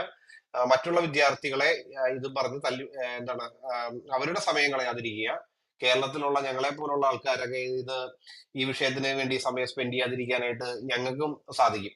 അപ്പോ ആദ്യം തന്നെ നിങ്ങളുടെ കാര്യങ്ങൾ നടക്കുന്ന സ്ഥലങ്ങളിൽ മാത്രമേ പോയി ഇതിനെക്കുറിച്ച് ആവശ്യപ്പെടാവൂ. അല്ലാതെ അതെ, ഇവിടുത്തെ വിഷയം എന്ന് വെച്ചാലേ ഈ ഒരു ഇസ്ലാമിന്റെ വിഷയം മാത്രല്ല, ഇപ്പൊ എത്രയോ മഠങ്ങളില് എല്ലാ മതസ്ഥരെയും കൂടിയിട്ട് കുർബാനയ്ക്ക് ഇരുത്തുന്ന എത്രയോ സ്ഥലങ്ങളുണ്ട് കോൺവെന്റുകളിൽ, അവരുടെ കോൺവെന്റ് അല്ലേ അത്? പ്രാർത്ഥനയ്ക്ക് മഠമല്ലേ? ഇരിക്കുന്ന. കോൺവെന്റ്. ഇല്ലല്ല, ഞങ്ങളടുത്ത് പോലും കോൺവെന്റുകളിൽ മറ്റുള്ള ഏതെല്ലാം വിഭാഗക്കാരുണ്ടോ അവരെല്ലാരും അതിൽ പങ്കെടുക്കണം. അത് അങ്ങനെയൊന്നും അവര് ചെയ്യാൻ പാടില്ല. അത് കോൺവെന്റിൽ ഏത് വന്നിട്ടല്ലേ ചെയ്യുന്നത്, അല്ലാതെ മതവിഭാഗക്കാരും. പബ്ലിക് പ്ലാറ്റ്ഫോം അല്ലല്ലോ, കോൺവെന്റിലല്ലേ ചെയ്യുന്നത്. അല്ലാതെ അല്ലല്ല, ഞാൻ പറഞ്ഞതേ അത് മറ്റുള്ള മതസ്ഥരെ പോലും അടിച്ചേൽപ്പിക്കുന്നുണ്ട്. നിങ്ങൾ പറയുന്ന കുർബാനയുടെ ഈ പ്രാർത്ഥന എല്ലാവരും ചെയ്യിക്കണം എന്ന് പറയുന്ന എത്രയോ എന്താണ് മഠങ്ങളുണ്ട് നമ്മുടെ നാട്ടിലടക്കുന്നുണ്ട്. അപ്പൊ അതും തെറ്റാണ്. അല്ല, അങ്ങനെയൊന്നുമില്ല ഷാഫി. ഒരു മിനിറ്റ്. ദൈവത്തിലെ പ്രാർത്ഥിക്കാൻ പോവാന്നുള്ളത് അവനവന്റെ വ്യക്തിപരമായ അല്ല, കാര്യമാണ്. ചില ഞാൻ മഠങ്ങൾ കോൺവെന്റിൽ അങ്ങനെ നിന്ന് ഉണ്ട്. പഠിച്ച അല്ല, വ്യക്തിയാണ്. ഒരു ഞാൻ മിനിറ്റ്. മഠങ്ങളിൽ ഇല്ല കണ്ടിട്ടുണ്ട്. ഇല്ല ഇല്ല ഇല്ല ഞാൻ പറഞ്ഞു. ഒരു മിനിറ്റ്. നമ്മൾ ചോദിക്കേണ്ട ചോദ്യം, ഈ മഠങ്ങളിൽ എങ്ങനെയാണ് ഈ മറ്റുള്ള മതസ്ഥര് മഠങ്ങൾ എന്ന് പറഞ്ഞ കന്യാസ്ത്രീകൾ താമസിക്കുന്ന സ്ഥലങ്ങളാണ്. അവിടെ എങ്ങനെയാണ് ഇങ്ങനെ അല്ല, മറ്റുള്ള മഠങ്ങളല്ല, മതസ്ഥര് ഇപ്പൊ ഈ പോകുന്നത്? കോൺവെന്റിന്റെ സ്കൂളുകളുണ്ടല്ലോ, ഇപ്പൊ കോൺവെന്റ് അങ്ങനെ സ്കൂളുകളുണ്ട്. പറ. അതാണ് ഞാൻ പറഞ്ഞത്. മഠങ്ങൾ വേറെ, അവിടെ കോൺവെന്റ് സ്കൂൾ പ്രാർത്ഥനയ്ക്ക് വേറെ. അവിടെ രാവിലത്തെ പ്രാർത്ഥന ഉണ്ടല്ലോ, നിങ്ങൾ കോൺവെന്റ് അത് ചെയ്യുന്ന ചില സ്ഥലങ്ങളുണ്ടെന്നാണ് ഞാൻ പറഞ്ഞത്. അപ്പൊ ഓക്കെ. അത് ഓരോരുത്തരുടെ ഓരോ മതത്തിന്റെ ഇതാണ് അത്. അപ്പൊ ഞാൻ ഓക്കെ. പറഞ്ഞ ഇത്രേ ഉള്ളൂ, ഏതൊരു മതമായാലും അവരുടെ കാര്യങ്ങൾ ചെയ്യാൻ അവിടെ പോസിബിൾ ആണോ നോക്കുക. നമസ്കാരം എന്ന് പറഞ്ഞാല് ഇപ്പൊ ഏത് മുസൽമാനെ സംബന്ധിച്ചുള്ള നമസ്കാരം എന്ന് പറഞ്ഞാൽ അവർക്ക് നമസ്കരിക്കേണ്ടതാണ് സത്യത്തില്. പക്ഷെ അത് ഒരു കോളേജ് അനുവദിക്കുന്നില്ല എങ്കിൽ ഏത് കോളേജിലാണോ അതിനുള്ള സൗകര്യം ഉള്ളത് ആ കോളേജിൽ പോയി അവർക്ക് അഡ്മിഷൻ എടുക്കാം. അല്ലെങ്കിൽ ഈ പറഞ്ഞതുപോലെ 50 മീറ്ററിന്റെ ഉള്ളിൽ ഏതെങ്കിലും ഒരു പള്ളി ഉണ്ടെങ്കിൽ ആ പള്ളിക്കാരുടെ ഉത്തരവാദിത്തമാണ് അവിടെയുള്ള ആളുകൾക്ക്. അവിടെ അടുത്ത് പള്ളി ഉണ്ടെങ്കിൽ തീർച്ചയായിട്ടും ആ പള്ളിയിൽ അങ്ങനെ സൗകര്യം ഉണ്ടെങ്കിൽ അതാണ് ഏറ്റവും ബെറ്റർ. ആ അതെ, പള്ളിയിൽ എനിക്ക് പോയിട്ട് തോന്നുന്നേ എനിക്ക് തോന്നുന്നത് സോൺ ഷാഫിയുടെ സ്റ്റാൻഡ് വളരെ ക്ലിയർ ആണ്. അദ്ദേഹം പറഞ്ഞതിന് എതിർത്ത് പറയാനായിട്ട് ഒന്നും തന്നെയില്ല. അലംബ്രദറിന് അദ്ദേഹം ആഡ് ചെയ്യാനുണ്ടോ? പറയുന്നത് വളരെ ക്ലാരിറ്റി ഉള്ള കാര്യമാണ്. വളരെ ക്ലാരിറ്റി ഉള്ള കാര്യമാണ് അദ്ദേഹം പറയുന്നത്. അലംബ്രദറിന് എന്തെങ്കിലും ആഡ് ചെയ്യാനുണ്ടോ കാര്യത്തില്? അപ്പൊ നമുക്ക് സോൺ എനിക്ക് തോന്നുന്നു മൂവാറ്റുപുഴ മഹല്ല് കമ്മിറ്റി പെട്ടെന്ന് തന്നെ ഈ മുസ്ലിം സ്ത്രീകൾക്ക് നിസ്കരിക്കാനുള്ള ഒരു അവസരം കൊടുക്കുമെന്നാണ് തോന്നുന്നത്. നമുക്ക് അതിന് കാത്തിരിക്കാം. തീർച്ചയായിട്ടും. കാരണം താങ്കൾ പറഞ്ഞതുപോലെ ചോദിക്കാനുള്ള ഒരു കാര്യം എന്താന്ന് വെച്ചാല്, ഇപ്പോൾ ഷാഫി ഇവിടെ പറഞ്ഞു, ഷാഫി വളരെ നല്ലൊരു കാര്യമാണ് മഹല്ല് കമ്മിറ്റി അത് ചർച്ച ചെയ്ത് പെണ്ണുങ്ങൾക്ക് നിസ്കരിക്കാനുള്ള ഒരു സ്ഥലം ഉണ്ടാക്കി കൊടുക്കണമെന്ന് പറഞ്ഞു. അത് വളരെ നല്ല കാര്യമാണ്. അത് ജനാധിപത്യപരമായിട്ടുള്ള കാര്യവും സ്ത്രീകളെ ഒപ്പം നിർത്തുന്ന കാര്യവും സ്ത്രീകളെ ഈക്വൽ ആയിട്ട് പരിഗണിക്കുന്ന കാര്യവും എല്ലാം കൂടാണ്. അതിന് ഞാൻ പൂർണ്ണമായിട്ടും യോജിക്കുന്നു. പക്ഷെ അതുപോലെ തന്നെ ഷാഫി അതേ വാഗൊണ്ട് തന്നെ ഷാഫി പറയുകയാണ് ഇത് എന്താണ് നബി അങ്ങനെ ശരി സ്ത്രീകൾക്ക് പോകാൻ പറ്റത്തില്ല എന്ന് പറഞ്ഞിട്ടുണ്ടെന്ന്. ഇത് രണ്ടും കൂടെ എങ്ങനെയാ യോജിക്കുന്നത്? അതെനിക്കിത് മനസ്സിലായില്ല. അതായത് അലൻ ബ്രദറെ, ഇപ്പൊ നമസ്കാരം എന്ന് പറഞ്ഞാൽ സ്ത്രീകൾക്ക് നിർബന്ധപൂർവ്വം പള്ളിയിൽ പോകേണ്ട ആവശ്യകത ഇല്ല. ഇപ്പൊ ഞാനിവിടെ എന്റെ അടുത്തുള്ള പള്ളിയിൽ പോലും എന്റെ നിർബന്ധമാണ് വെള്ളിയാഴ്ച നമസ്കാരത്തിന് പുരുഷന്മാർക്ക് പള്ളിയിൽ പോലുള്ള നിർബന്ധമാണ് ഇസ്ലാമിൽ. പക്ഷെ ആ ഒരു അവസ്ഥയിൽ സ്ത്രീകൾക്ക് അവർക്ക് അങ്ങനെ പള്ളിയിൽ പോലും നിർബന്ധമില്ല. പക്ഷെ ഈ പറയുന്ന ഈ സന്ദർഭം നിർബന്ധമില്ലെന്നല്ല പോകരുതെന്നൊന്നും അല്ല, ഇല്ലല്ലോ. ഞാൻ പറയട്ടെ. അതായത് ഇപ്പൊ ഒരാൾ യാത്രാവേള നമസ്കാരം അവർക്ക് കളയാൻ പറ്റത്തില്ല. അപ്പൊ ആ യാത്രാവേളയിൽ ആ സ്ത്രീകൾക്ക് നമസ്കരിക്കാനുള്ള സൗകര്യം ഉണ്ടാക്കി കൊടുക്കൽ മഹല്ല് കമ്മിറ്റിയുടെ ഉത്തരവാദിത്തമാണ്. അങ്ങനെയുള്ള ഒരുപാട് പള്ളികൾ കേരളത്തിലുണ്ട്. അങ്ങനെയാണ്. പക്ഷെ സ്ത്രീകൾ പള്ളി വീട്ടിൽ പോയില്ലെങ്കിൽ എവിടാ പിന്നെ അവര് നിസ്കരിക്കേണ്ടത്? എങ്ങനെ സ്ത്രീകൾ പള്ളി പോയില്ലെങ്കിൽ, സ്ത്രീകൾക്ക് പള്ളി ആ പോകാൻ നിർബന്ധമില്ലെങ്കിൽ അവര് എവിടാ പിന്നെ നിസ്കരിക്കേണ്ടത്? വീട്ടില് ആ, അവരുടെ വീടിന്റെ ഓക്കെ ഉള്ളിൽ അവരുടെ വീട്ടിൽ റൂമുകളിൽ ഇരുന്ന് അവർക്ക് നിസ്കരിക്കാം. Okay thank you. വീട്ടിൽ ഇരുന്ന് നിസ്കരിക്കണം. അങ്ങനെയാണെങ്കിൽ പിന്നെ എന്തിനാണ് ഈ കോളേജിൽ വന്ന് അവർക്ക് നിസ്കരിക്കാൻ സ്ഥലം അതായത് വേണമെന്ന് പറഞ്ഞ വീട്ടിൽ നിന്ന് സമയബന്ധിതമായി നിസ്കരിച്ചുകൂടായോ? നിസ്കരിക്കുന്ന ആൾ വീട്ടിൽ അല്ല, പോകുന്ന സമയത്ത് ഒരു മിനിറ്റ് നിസ്കരിച്ചുകൂടായോ? അല്ല, ഇദ്ദേഹം ഓൾറെഡി പറഞ്ഞു അതിന്റെ ആവശ്യമില്ല എന്ന് പറഞ്ഞു. സോ നമ്മള് വെറുതെ മറ്റുള്ള മുസ്ലിങ്ങളിൽ നിന്ന് വ്യത്യസ്തമായിട്ടാണ് ഇദ്ദേഹം ചിന്തിക്കുന്നത്. അപ്പൊ നമ്മൾ വെറുതെ അതിനകത്ത് കാര്യമില്ല. ഇദ്ദേഹം ഓക്കെ. പറഞ്ഞല്ലോ അത് അല്ല, അതായത് രണ്ടും ഈ കൂടെ ഇദ്ദേഹം സ്ത്രീകൾക്ക് അങ്ങനെ ചോദിക്കേണ്ട ഇദ്ദേഹം പറയുന്നതും ഇദ്ദേഹത്തിന്റെ പ്രവാചകൻ പറയുന്നതുമായിട്ട് വളരെ കോൺട്രഡിക്ടറി ആയിട്ടുള്ള കാര്യങ്ങളുണ്ട്. അതുകൊണ്ട് ഞാനൊന്ന് ക്ലിയർ ചെയ്തേ ഉള്ളൂ. റൈറ്റ്. പക്ഷെ അതിൽ നിന്ന് വ്യത്യസ്തമായിട്ട് അതുകൊണ്ടാണ് ഞാൻ ആദ്യം പറഞ്ഞത് ഷാഫിയുടെ ഒരു സ്റ്റാൻഡ് പോയിന്റ് എന്ന് പറഞ്ഞു കഴിഞ്ഞാല് എനിക്ക് തോന്നുന്നത് ഷാഫിയുടെ ഒരു സ്റ്റാൻഡ് പോയിന്റ് എന്ന് വെച്ചാൽ കുറച്ചുകൂടെ ജനാധിപത്യപരമായിട്ടും സ്ത്രീ വിരുദ്ധത ഇല്ലാത്തതുമായിട്ടാണ് എനിക്ക് തോന്നുന്നത്. പക്ഷെ ഓൺ ദ അതർ ഹാൻഡ് അതാണ് ഞാൻ പറഞ്ഞത്. മുഹമ്മദിന്റെ ഡിസിഷൻ ഒക്കെ നേരെ ഇതിന് ഓപ്പോസിറ്റും ആണ്. അങ്ങനെ അക്കാര്യം മനസ്സിലായി. അങ്ങനെയല്ല. Thank you Shafi. അപ്പൊ പിന്നെ നമ്മള് ഷാഫിയെ പിന്നെ അങ്ങനെയല്ല. ഒത്തിരി സ്ട്രെസ് ചെയ്യേണ്ട കാര്യമില്ല. അങ്ങനെ ഒരു ആർഗ്യുമെന്റ് വെക്കരുത്. അതാണ് നിങ്ങളെ കുഴപ്പം. മുഹമ്മദ് നബിയുടെ ആർഗ്യുമെന്റും എന്റെ ആർഗ്യുമെന്റും കറക്റ്റ് ആണ്. മുഹമ്മദ് നബി പറഞ്ഞിട്ടുള്ളത് എങ്ങനെയാണ്? അതായത് ഇവിടെ താങ്കൾ പറഞ്ഞ പോലെ ഈ മൂവാറ്റുപുഴയിലെ സ്ത്രീകൾക്ക് നമസ്കരിക്കാൻ അവിടുത്തെ പള്ളി അടുത്തുണ്ടെങ്കിൽ ആ പള്ളിക്കാരാണ് തീർച്ചയായിട്ടും അവർക്ക് സ്ഥലം ഉണ്ടാക്കി കൊടുക്കേണ്ടത്. അത് ഏതൊരു മുസൽമാനും പറയണ്ട. ഞാനെന്നല്ല, ഒരു ബുദ്ധിയുള്ള മുസൽമാൻ ചിന്തിച്ചാറോട് അവിടെ അടുത്ത് പള്ളി ഉണ്ടെങ്കിൽ കോളേജുകാർ പറയാണ് ഞങ്ങൾക്ക് അതിന് സൗകര്യമില്ല. അപ്പൊ തീർച്ചയായിട്ടും ആ കമ്മിറ്റി അവിടെ അടുത്ത് താങ്കളിപ്പോ ന്യൂക്ലിയർ പറഞ്ഞു 50 മീറ്റർ ഉള്ളൂ. എനിക്കറിയത്തില്ല അതിന്റെ സത്യാവസ്ഥ. 50 മീറ്റർ പള്ളി ഉണ്ടെങ്കിൽ തീർച്ചയായിട്ടും ആ കമ്മിറ്റിക്കാർക്ക് അത് ചെയ്യാവുന്നതേ ഉള്ളൂ. അവിടെ സ്ത്രീകൾക്ക് ഒരു സ്ഥല തൊട്ടടുത്ത സൗകര്യം ഉണ്ടാക്കി ബിൽഡിംഗ് കൊടുക്കുക. മോസ്ക് ആണ് ഷാഫി. തൊട്ടടുത്ത അപ്പൊ പിന്നെ ബിൽഡിംഗ് മോസ്ക് കുഴപ്പമില്ല. ആണ്. അപ്പൊ തീർച്ചയായിട്ടും അവിടെ സമരത്തിന്റെ അല്ല ആവശ്യകതയില്ല. 50 മീറ്റർ പോലും ഇല്ല കേട്ടോ. ആ നിർമ്മല കോളേജിന്റെ കോളേജിന്റെ ആർച്ചിൽ നിന്ന് എനിക്ക് തോന്നുന്ന രണ്ടാമത്തെ കെട്ടിടമാണ് ഇവരുടെ ഈ അപ്പൊ മോസ്ക്. തീർച്ചയായിട്ടും അവരെന്ത് ചെയ്യാ, പള്ളി കമ്മിറ്റിക്കാണ് അതിന്റെ ഉത്തരവാദിത്തം. പിന്നെന്താണ് ഇതിനകത്ത് ഞാനൊരു കാര്യം പറയാം. കോളേജുകാര് ഇന്നിപ്പോ എന്ത് പറ്റിയെന്നറിയോ? കോളേജുകാർ ചെയ്യേണ്ടത് അല്ല ഞാൻ ആ പറയുന്നൊന്ന് സമയം കേൾക്കൂ കൊടുക്കുക, ഷാഫി. അത്രേ ഉള്ളൂ. ഇന്നിപ്പോ ഈ എന്നാ സ്ത്രീകളെ നടന്നിരിക്കുന്നതെന്ന് പറഞ്ഞു കഴിഞ്ഞാല് സോഷ്യൽ മീഡിയ ഇപ്പം ഭയങ്കരമായിട്ട് ഇപ്പൊ സ്ട്രെങ്ത് ഉണ്ട്. കാരണം സോഷ്യൽ മീഡിയ തുറന്നു നോക്കിയാൽ ഇതിനെതിരെയാണ് എല്ലാം പറഞ്ഞിരിക്കുന്നത്. അതുകൊണ്ടാണ് ഷാഫി ഇപ്പൊ ഇങ്ങനെ സംസാരിച്ചിരിക്കുന്നതും നിങ്ങളുടെ അവിടുത്തെ തൊട്ടടുത്തുള്ള സർവ്വ അടുത്തുനിന്നും മഹൽ കമ്മിറ്റിയിൽ നിന്നും ആൾക്കാര് ചെന്നിട്ട് ഉസ്താദുമാര് ചെന്നിട്ട് ഈ കോളേജ് ചെല്ലിയെ ക്ഷമ ചോദിക്കുകയും ഞങ്ങൾക്ക് പറ്റിയ അബദ്ധമാണ് ആ പിള്ളേരുടെ തീർച്ചയായിട്ടും അബദ്ധം ഇതാണെന്ന് തന്നെയാണ് പറഞ്ഞ് ഇപ്പൊ വന്നിട്ടുണ്ട്. Thomas sir. അത് അബദ്ധം. പറഞ്ഞോ അത് പറയുന്നത് എന്നാന്നറിയോ? പണ്ട് ജോസഫ് മാഷിന്റെ കൈ വെട്ടിയപ്പം അന്ന് ഇങ്ങനെ ഒരു സോഷ്യൽ മീഡിയ ഇല്ലായിരുന്നു, ആൾക്കാരില്ലായിരുന്നു. ഒരു 12 വർഷം മുമ്പായിരുന്നു. ഇന്ന് ഇത് അവിടെ ഓടുകയല്ലെന്നുള്ളത് ഇപ്പൊ പിടികിട്ടി. അത്രേ അല്ല, ഉള്ളൂ. തീർച്ചയായിട്ടും അബദ്ധം ഇനി തന്നെയാണ്. ഇപ്പൊ ഈ സംഭവം അതുകൊണ്ടാണ് ഒന്നും അത് ഇനി ഈ നാട്ടിൽ ഓടിയല്ല. അല്ല, മനസ്സിലായോ? കാരണം ഓക്കെ, ജനങ്ങൾക്ക് ബോധം വെച്ചു. ഞാൻ ഒരു ചെറിയൊരു അനൗൺസ്മെന്റ് ചെയ്തോട്ടെ. ആക്ച്വലി ഞാനും ഷാഫിയും കൂടെ വേറൊരു വിഷയം സംസാരിച്ചുകൊണ്ടിരിക്കുവായിരുന്നു. അതിന്റെ ഇടയിലാണ് ഇങ്ങനെ സബ്ജക്ട് മാറിപ്പോയത്. അടുത്തൊരു 5 മിനിറ്റിന് ശേഷം ഞാൻ ഷാഫിയും കൂടെ വിഷയത്തിലേക്ക് തിരിച്ചു വരുവേ. പെട്ടെന്ന് ഒരു റാൻഡംലി സ്റ്റോപ്പ് ചെയ്യണ്ടെന്ന് വിചാരിച്ചാണ് പറഞ്ഞത്. നെക്സ്റ്റ് ഒരു 5 മിനിറ്റോടെ നമുക്ക് ഇത് വേണമെങ്കിൽ കണ്ടിന്യൂ ചെയ്യാം. അതിനുശേഷം പിന്നെ ഞാനും ഷാഫിയും കൂടെ സംസാരിച്ചുകൊണ്ടിരുന്ന വിഷയത്തിലോട്ട് വരും. അത് പകുതി വഴിക്ക് ഇട്ടിട്ടാണ് ഇങ്ങോട്ട് തിരിഞ്ഞു വന്നേക്കണേ. ഓക്കെ കെഫെ. എനിക്ക് ചോദിക്കാനുള്ളത് ഈ വേറെ കുറച്ച് കാര്യങ്ങളൂടെ പറയാം. ആ കോളേജിന്റെ ഹോസ്റ്റലില് പെണ്ണുങ്ങൾക്കുള്ള ഹോസ്റ്റലില് അവർക്ക് അവിടെ സൗകര്യമുണ്ട്. അവർക്ക് അവിടെ പോയി നിസ്കരിക്കാം. ഇവരെന്താ ചെയ്തതെന്നറിയോ? ഇത് ശരിക്കും ഞാൻ പറഞ്ഞില്ലേ, ഇത് താലിബാനിസമാണ് അവിടെ നടത്തിയത്. മനസ്സിലായി? ഇവർക്ക് എന്തിനാ റെസ്റ്റ് റൂമില് അവര് താമസിക്കുന്നിടത്ത് അവർക്ക് പോകാൻ മേലേ? തോമസ് ഈ കെഫ് ഏതാണ്ട് പറയുന്നുണ്ട്. കെഫ് കുറച്ചു നേരം കൊണ്ട് മൈക്ക് എടുക്കുന്നുണ്ട്. ഈ ജൂതന്മാരും ക്രിസ്ത്യാനും ബഹുദൈവവിശ്വാസികളും നജസാണ്. അവരുമായിട്ട് അവരെ ഔലിയാക്കളാക്കരുതെന്നും പറഞ്ഞിട്ടുണ്ട്. എങ്കിൽ പിന്നെ എന്തിനാണ് ഇവർ അത്രയ്ക്ക് ആദർശം ദീനിബോധം ഉള്ളവരാണെങ്കിൽ എന്തിനാണ് ഈ ക്രിസ്ത്യന്റെയും ബാക്കിയുള്ളവരുടെ കോളേജിൽ ഇവര് ഔലിയാക്കള ഈ നജസായ എടുത്ത് പോയി ഇരിക്കുന്നത് എന്തിനാണ്? അല്ല അതിന് ആൻസർ ഉണ്ടോ? ആ ചോദ്യം അല്ല കെഫ് എന്തോ ബ്രദറെ, അങ്ങനത്തെ ഗൾഫെ, ആ അങ്ങനെ വേണ്ട കെഫ് ചോദ്യത്തിന്റെ ബ്രദറെ. അല്ല ആ ചോദ്യത്തിന്റെ പ്രസക്തി എന്തോ ബ്രദറെ? എന്ത് പ്രസക്തി എന്തുവാ അത്? അവര് ഷാഫി അവര് നല്ല അവര് നല്ല നല്ല രീതിയിൽ നമ്മളെ പ്രാക്ടീസ് ചെയ്യുന്നില്ലെന്നുള്ളത് അത് നമുക്ക് നല്ലതായിട്ട് നമ്മൾ സ്വാഗതാർഹമായിട്ട് എടുക്കുക. അല്ല അത് ഇത് നമ്മുടെ മാത്രമല്ല വിഷയമല്ലല്ലോ. ഒരു മിനിറ്റ്, അത് മാത്രമല്ല ബ്രദറെ, ഷാഫി ഇത് നമ്മളെ ഒരു വിഷയം. മിനിറ്റ് ഇത് നമ്മൾ നജസായി പോയത് നമ്മളെ വിഷയമല്ലല്ലോ, അവർക്കുള്ളതല്ലേ. ബ്രദറെ, കേക്ക്. ഷാഫിയുടെ ഈ വിഷയത്തിലുള്ള സ്റ്റാൻഡ് ക്ലിയർ ആയിട്ട് പറഞ്ഞു. ഷാഫി പറഞ്ഞ പോയിന്റിനോട് നമുക്ക് പ്രത്യേകിച്ച് എതിരൊന്നുമില്ല. പിന്നെ നമ്മൾ വേറെ ആ വിഷയത്തിൽ നിന്ന് മാറി പിന്നെ അങ്ങോട്ടും ഇങ്ങോട്ടും പോയിട്ട് എന്താ കാര്യം? എന്തോ ഷാഫി അല്ല ഇത് പറഞ്ഞതിനോട് ഇത് എന്തെങ്കിലും ഒരു മിനിറ്റ്, ഷാഫി പറഞ്ഞതിനോട് എന്തെങ്കിലും കെഫിന് എതിര് പറയാനുണ്ടോ? അതിലെനിക്ക് എതിരില്ല. പക്ഷെ ഇത് ഇല്ല. ഒരു വിഷയമാണല്ലോ. കാരണം ഇത് നമ്മളെ വിശ്വാസം അല്ലല്ലോ, അവരെ അല്ല അതൊന്നും വിശ്വാസം. ഷാഫി പറഞ്ഞിട്ടില്ല ബ്രദറെ. ഒരു മിനിറ്റ്, അതൊന്നും ഷാഫി പറഞ്ഞിട്ടില്ല ഇവിടെ.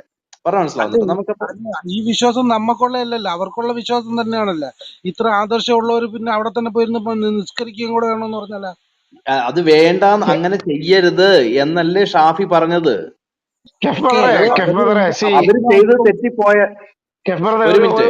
അല്ല, നമ്മൾ ആവശ്യമില്ലാതെ ഒരു വ്യക്തി അങ്ങനെ പറയേണ്ട കാര്യമില്ല. ഷാഫി പറയുന്നത് ആ സ്റ്റുഡൻസ് അങ്ങനെ ചെയ്തത് തെറ്റായി പോയി, അതിനുള്ള സൗകര്യം ചെയ്തു കൊടുക്കേണ്ടത് അടുത്തുള്ള മഹൽ കമ്മിറ്റിക്കാരാണ്, മസ്ജിദിലാണ് അതിന് ചെയ്തു കൊടുക്കേണ്ടത്.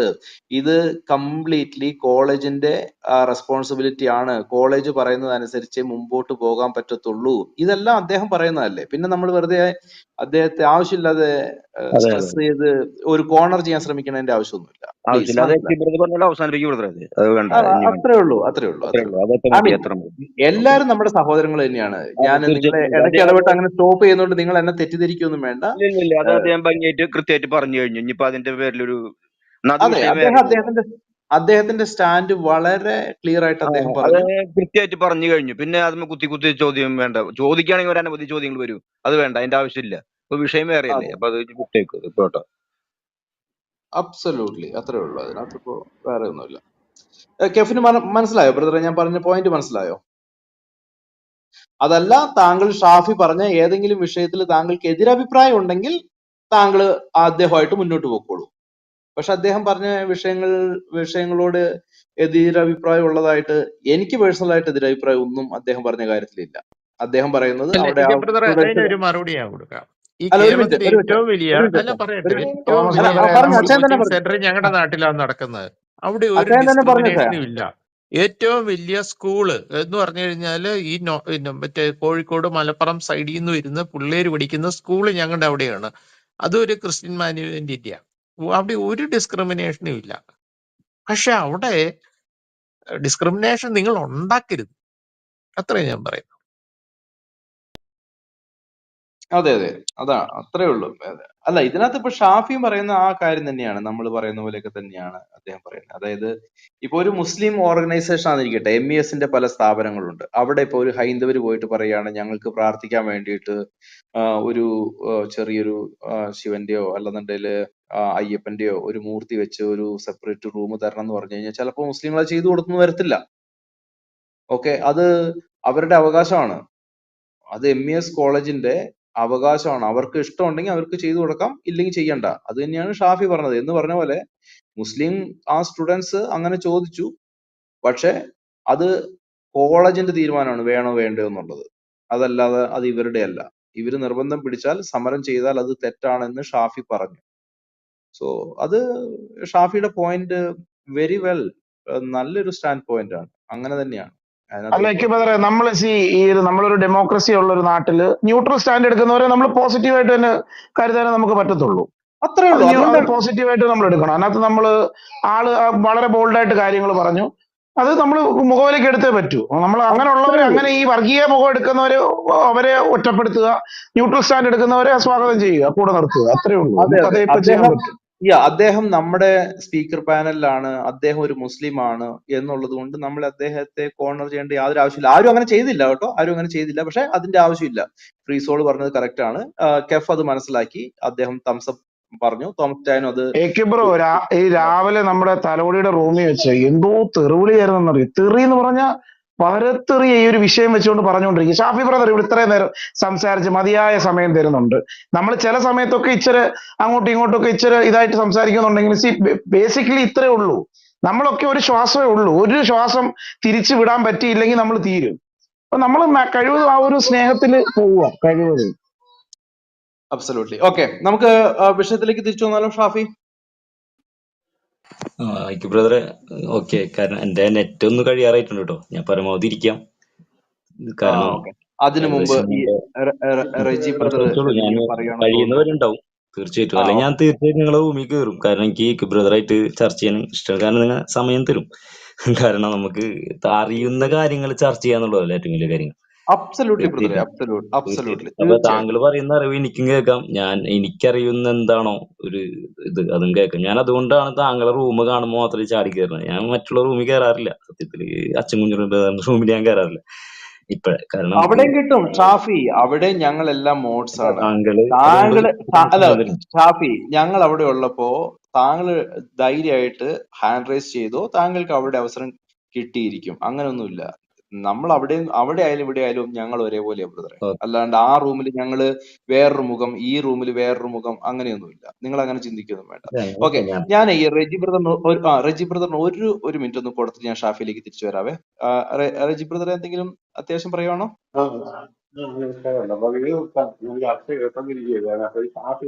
സംസാരിക്കുന്നത് നല്ല സംസാരമാണ്, മാന്യമായ സംസാരമാണ്, അതൊക്കെയാണ് അംഗീകരിക്കുന്നത്. പക്ഷെ ഷാഫി പറഞ്ഞ ഒരു കാര്യത്തിൽ എനിക്ക് ഒരു ചെറിയ എതിരഭിപ്രായമുണ്ട്. എന്നാ ചോദിച്ചാല് ഇത് സമുദായത്തിന്റെ ഒരു തീരുമാനമല്ല.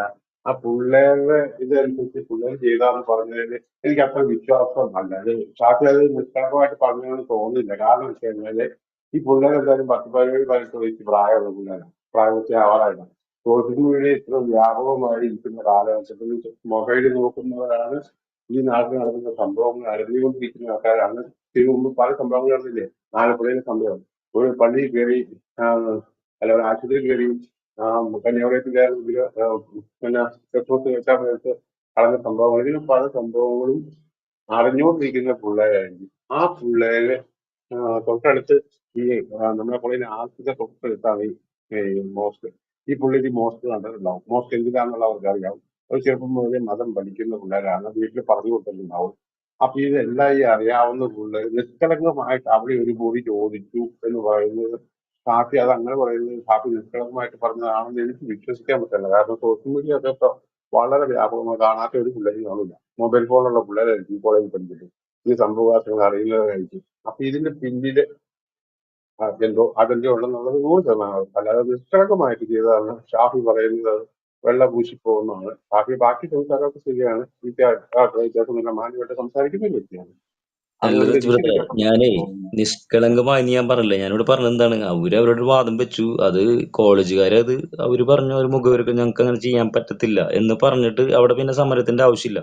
തീർച്ചയായിട്ടും ആ കോളേജ് എന്താണോ പറയുന്നത് അത് കേൾക്കുക എന്നുള്ളതാണ് അവിടുത്തെ വിദ്യാർത്ഥികളുടെ കടമ. ഇതാണ് ഞാനിപ്പോഴും പറയുന്നത്. അവര് നമുക്ക് കൺക്ലൂഡ് ചെയ്യാം. അത് ആ വിഷയം വിടാം, കുഴപ്പമില്ല, വിട്ടേക്കാം.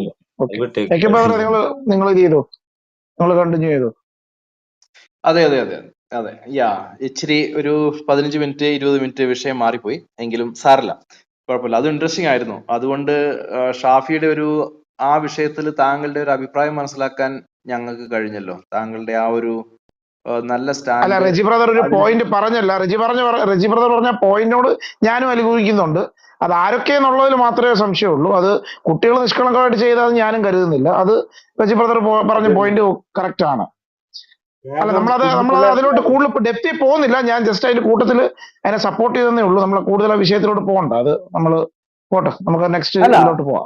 അതെ അതെ അത് ഇതിന് ചുറ്റിപ്പറ്റി ഒത്തിരി കാര്യങ്ങളുണ്ട്. ഇപ്പൊ ഷാഫി പറഞ്ഞത് അദ്ദേഹത്തിന്റെ ഒരു സ്റ്റാൻഡ് ആണ്. അത് അദ്ദേഹത്തിന്റെ സ്റ്റാൻഡ് അങ്ങനെ പറയാനുള്ള ഇതുണ്ട്. അത് എനിക്ക് തോന്നുന്നേ ഇപ്പൊ ആ സ്റ്റുഡൻസിനെ കുറിച്ച് നമുക്കും വ്യക്തമായിട്ട് ആരേത് എന്താണെന്ന് നമുക്കറിയത്തില്ല, ഷാഫിക്കും അറിയത്തില്ല, നമുക്ക് ആർക്കും അറിയത്തില്ല. നമ്മള് മൂവാറ്റുപുഴ ബ്രദറെ, മൂവാറ്റുപുഴ പോയിട്ട് ആ സ്ഥലം പോലും ഞാൻ കണ്ടില്ല. കോളേജാണോ ഏത് കുട്ടികളാണോ അവിടെ പഠിക്കുന്നത് പോലും എനിക്കറിയത്തില്ല. ഞാൻ താങ്കളുടെ പോയിന്റ് മനസ്സിലായി. അപ്പൊ ആ കുട്ടികൾ ചെയ്തത് എന്താണെന്നുള്ളത് നമുക്കറിയത്തില്ലേ? കാരണം ഈ റെജി ബ്രദർ പറഞ്ഞത് കുട്ടികൾ എന്താണ് ചെയ്തത് പോലും നമുക്ക് ഇവിടുന്ന് അറിയാൻ പറ്റുമോ? എന്ത് രീതിയിലാണ് അവർ പറഞ്ഞത് എന്നുള്ളത് നമുക്ക് ഇവിടെ ചർച്ച ചെയ്യേണ്ട ഇതില്ല. കാരണം ഞാൻ ഈ കുട്ടികൾ അറിയുന്ന ആളോ അല്ലെങ്കിൽ ഇതറിയത്തില്ല അവരുടെ സ്റ്റാൻഡ് എന്താണെന്ന്. എന്റെ സ്റ്റാൻഡാണ് ഞാൻ പറഞ്ഞത്. ഒരു മുസൽമാനാണെങ്കിൽ പക്കാ മുസൽമാനാണെങ്കിൽ ചെയ്യേണ്ടത് അതാണെന്നാണ് ഞാൻ പറഞ്ഞത്. ആ സ്റ്റാൻഡിൽ ഓക്കെ. നിൽക്കണം. ക്ലിയർ ആണ് ബ്രദർ, ക്ലിയർ ആണ്. ഓക്കെ, റോയ് ബ്രദറെ, ഓക്കെ എന്തെങ്കിലും ക്യുക്ക് ആയിട്ട് എന്നിട്ട് വിഷയത്തിലേക്ക് തിരിച്ചു പോവുകയാണേ. അദ്ദേഹത്തിന് നെറ്റും കുറവാണ്. റോയ് ബ്രദറെ മൈക്കൊന്ന് എടുക്കാവോ? റോയ്. ബ്രദറെ, റസാഖിനെ DP കണ്ടിട്ട് എന്തോ ഇരുത്തണോ എടുത്ത് കളയണോ? റസാഖിനെ DP ഒന്ന് നോക്കൂ.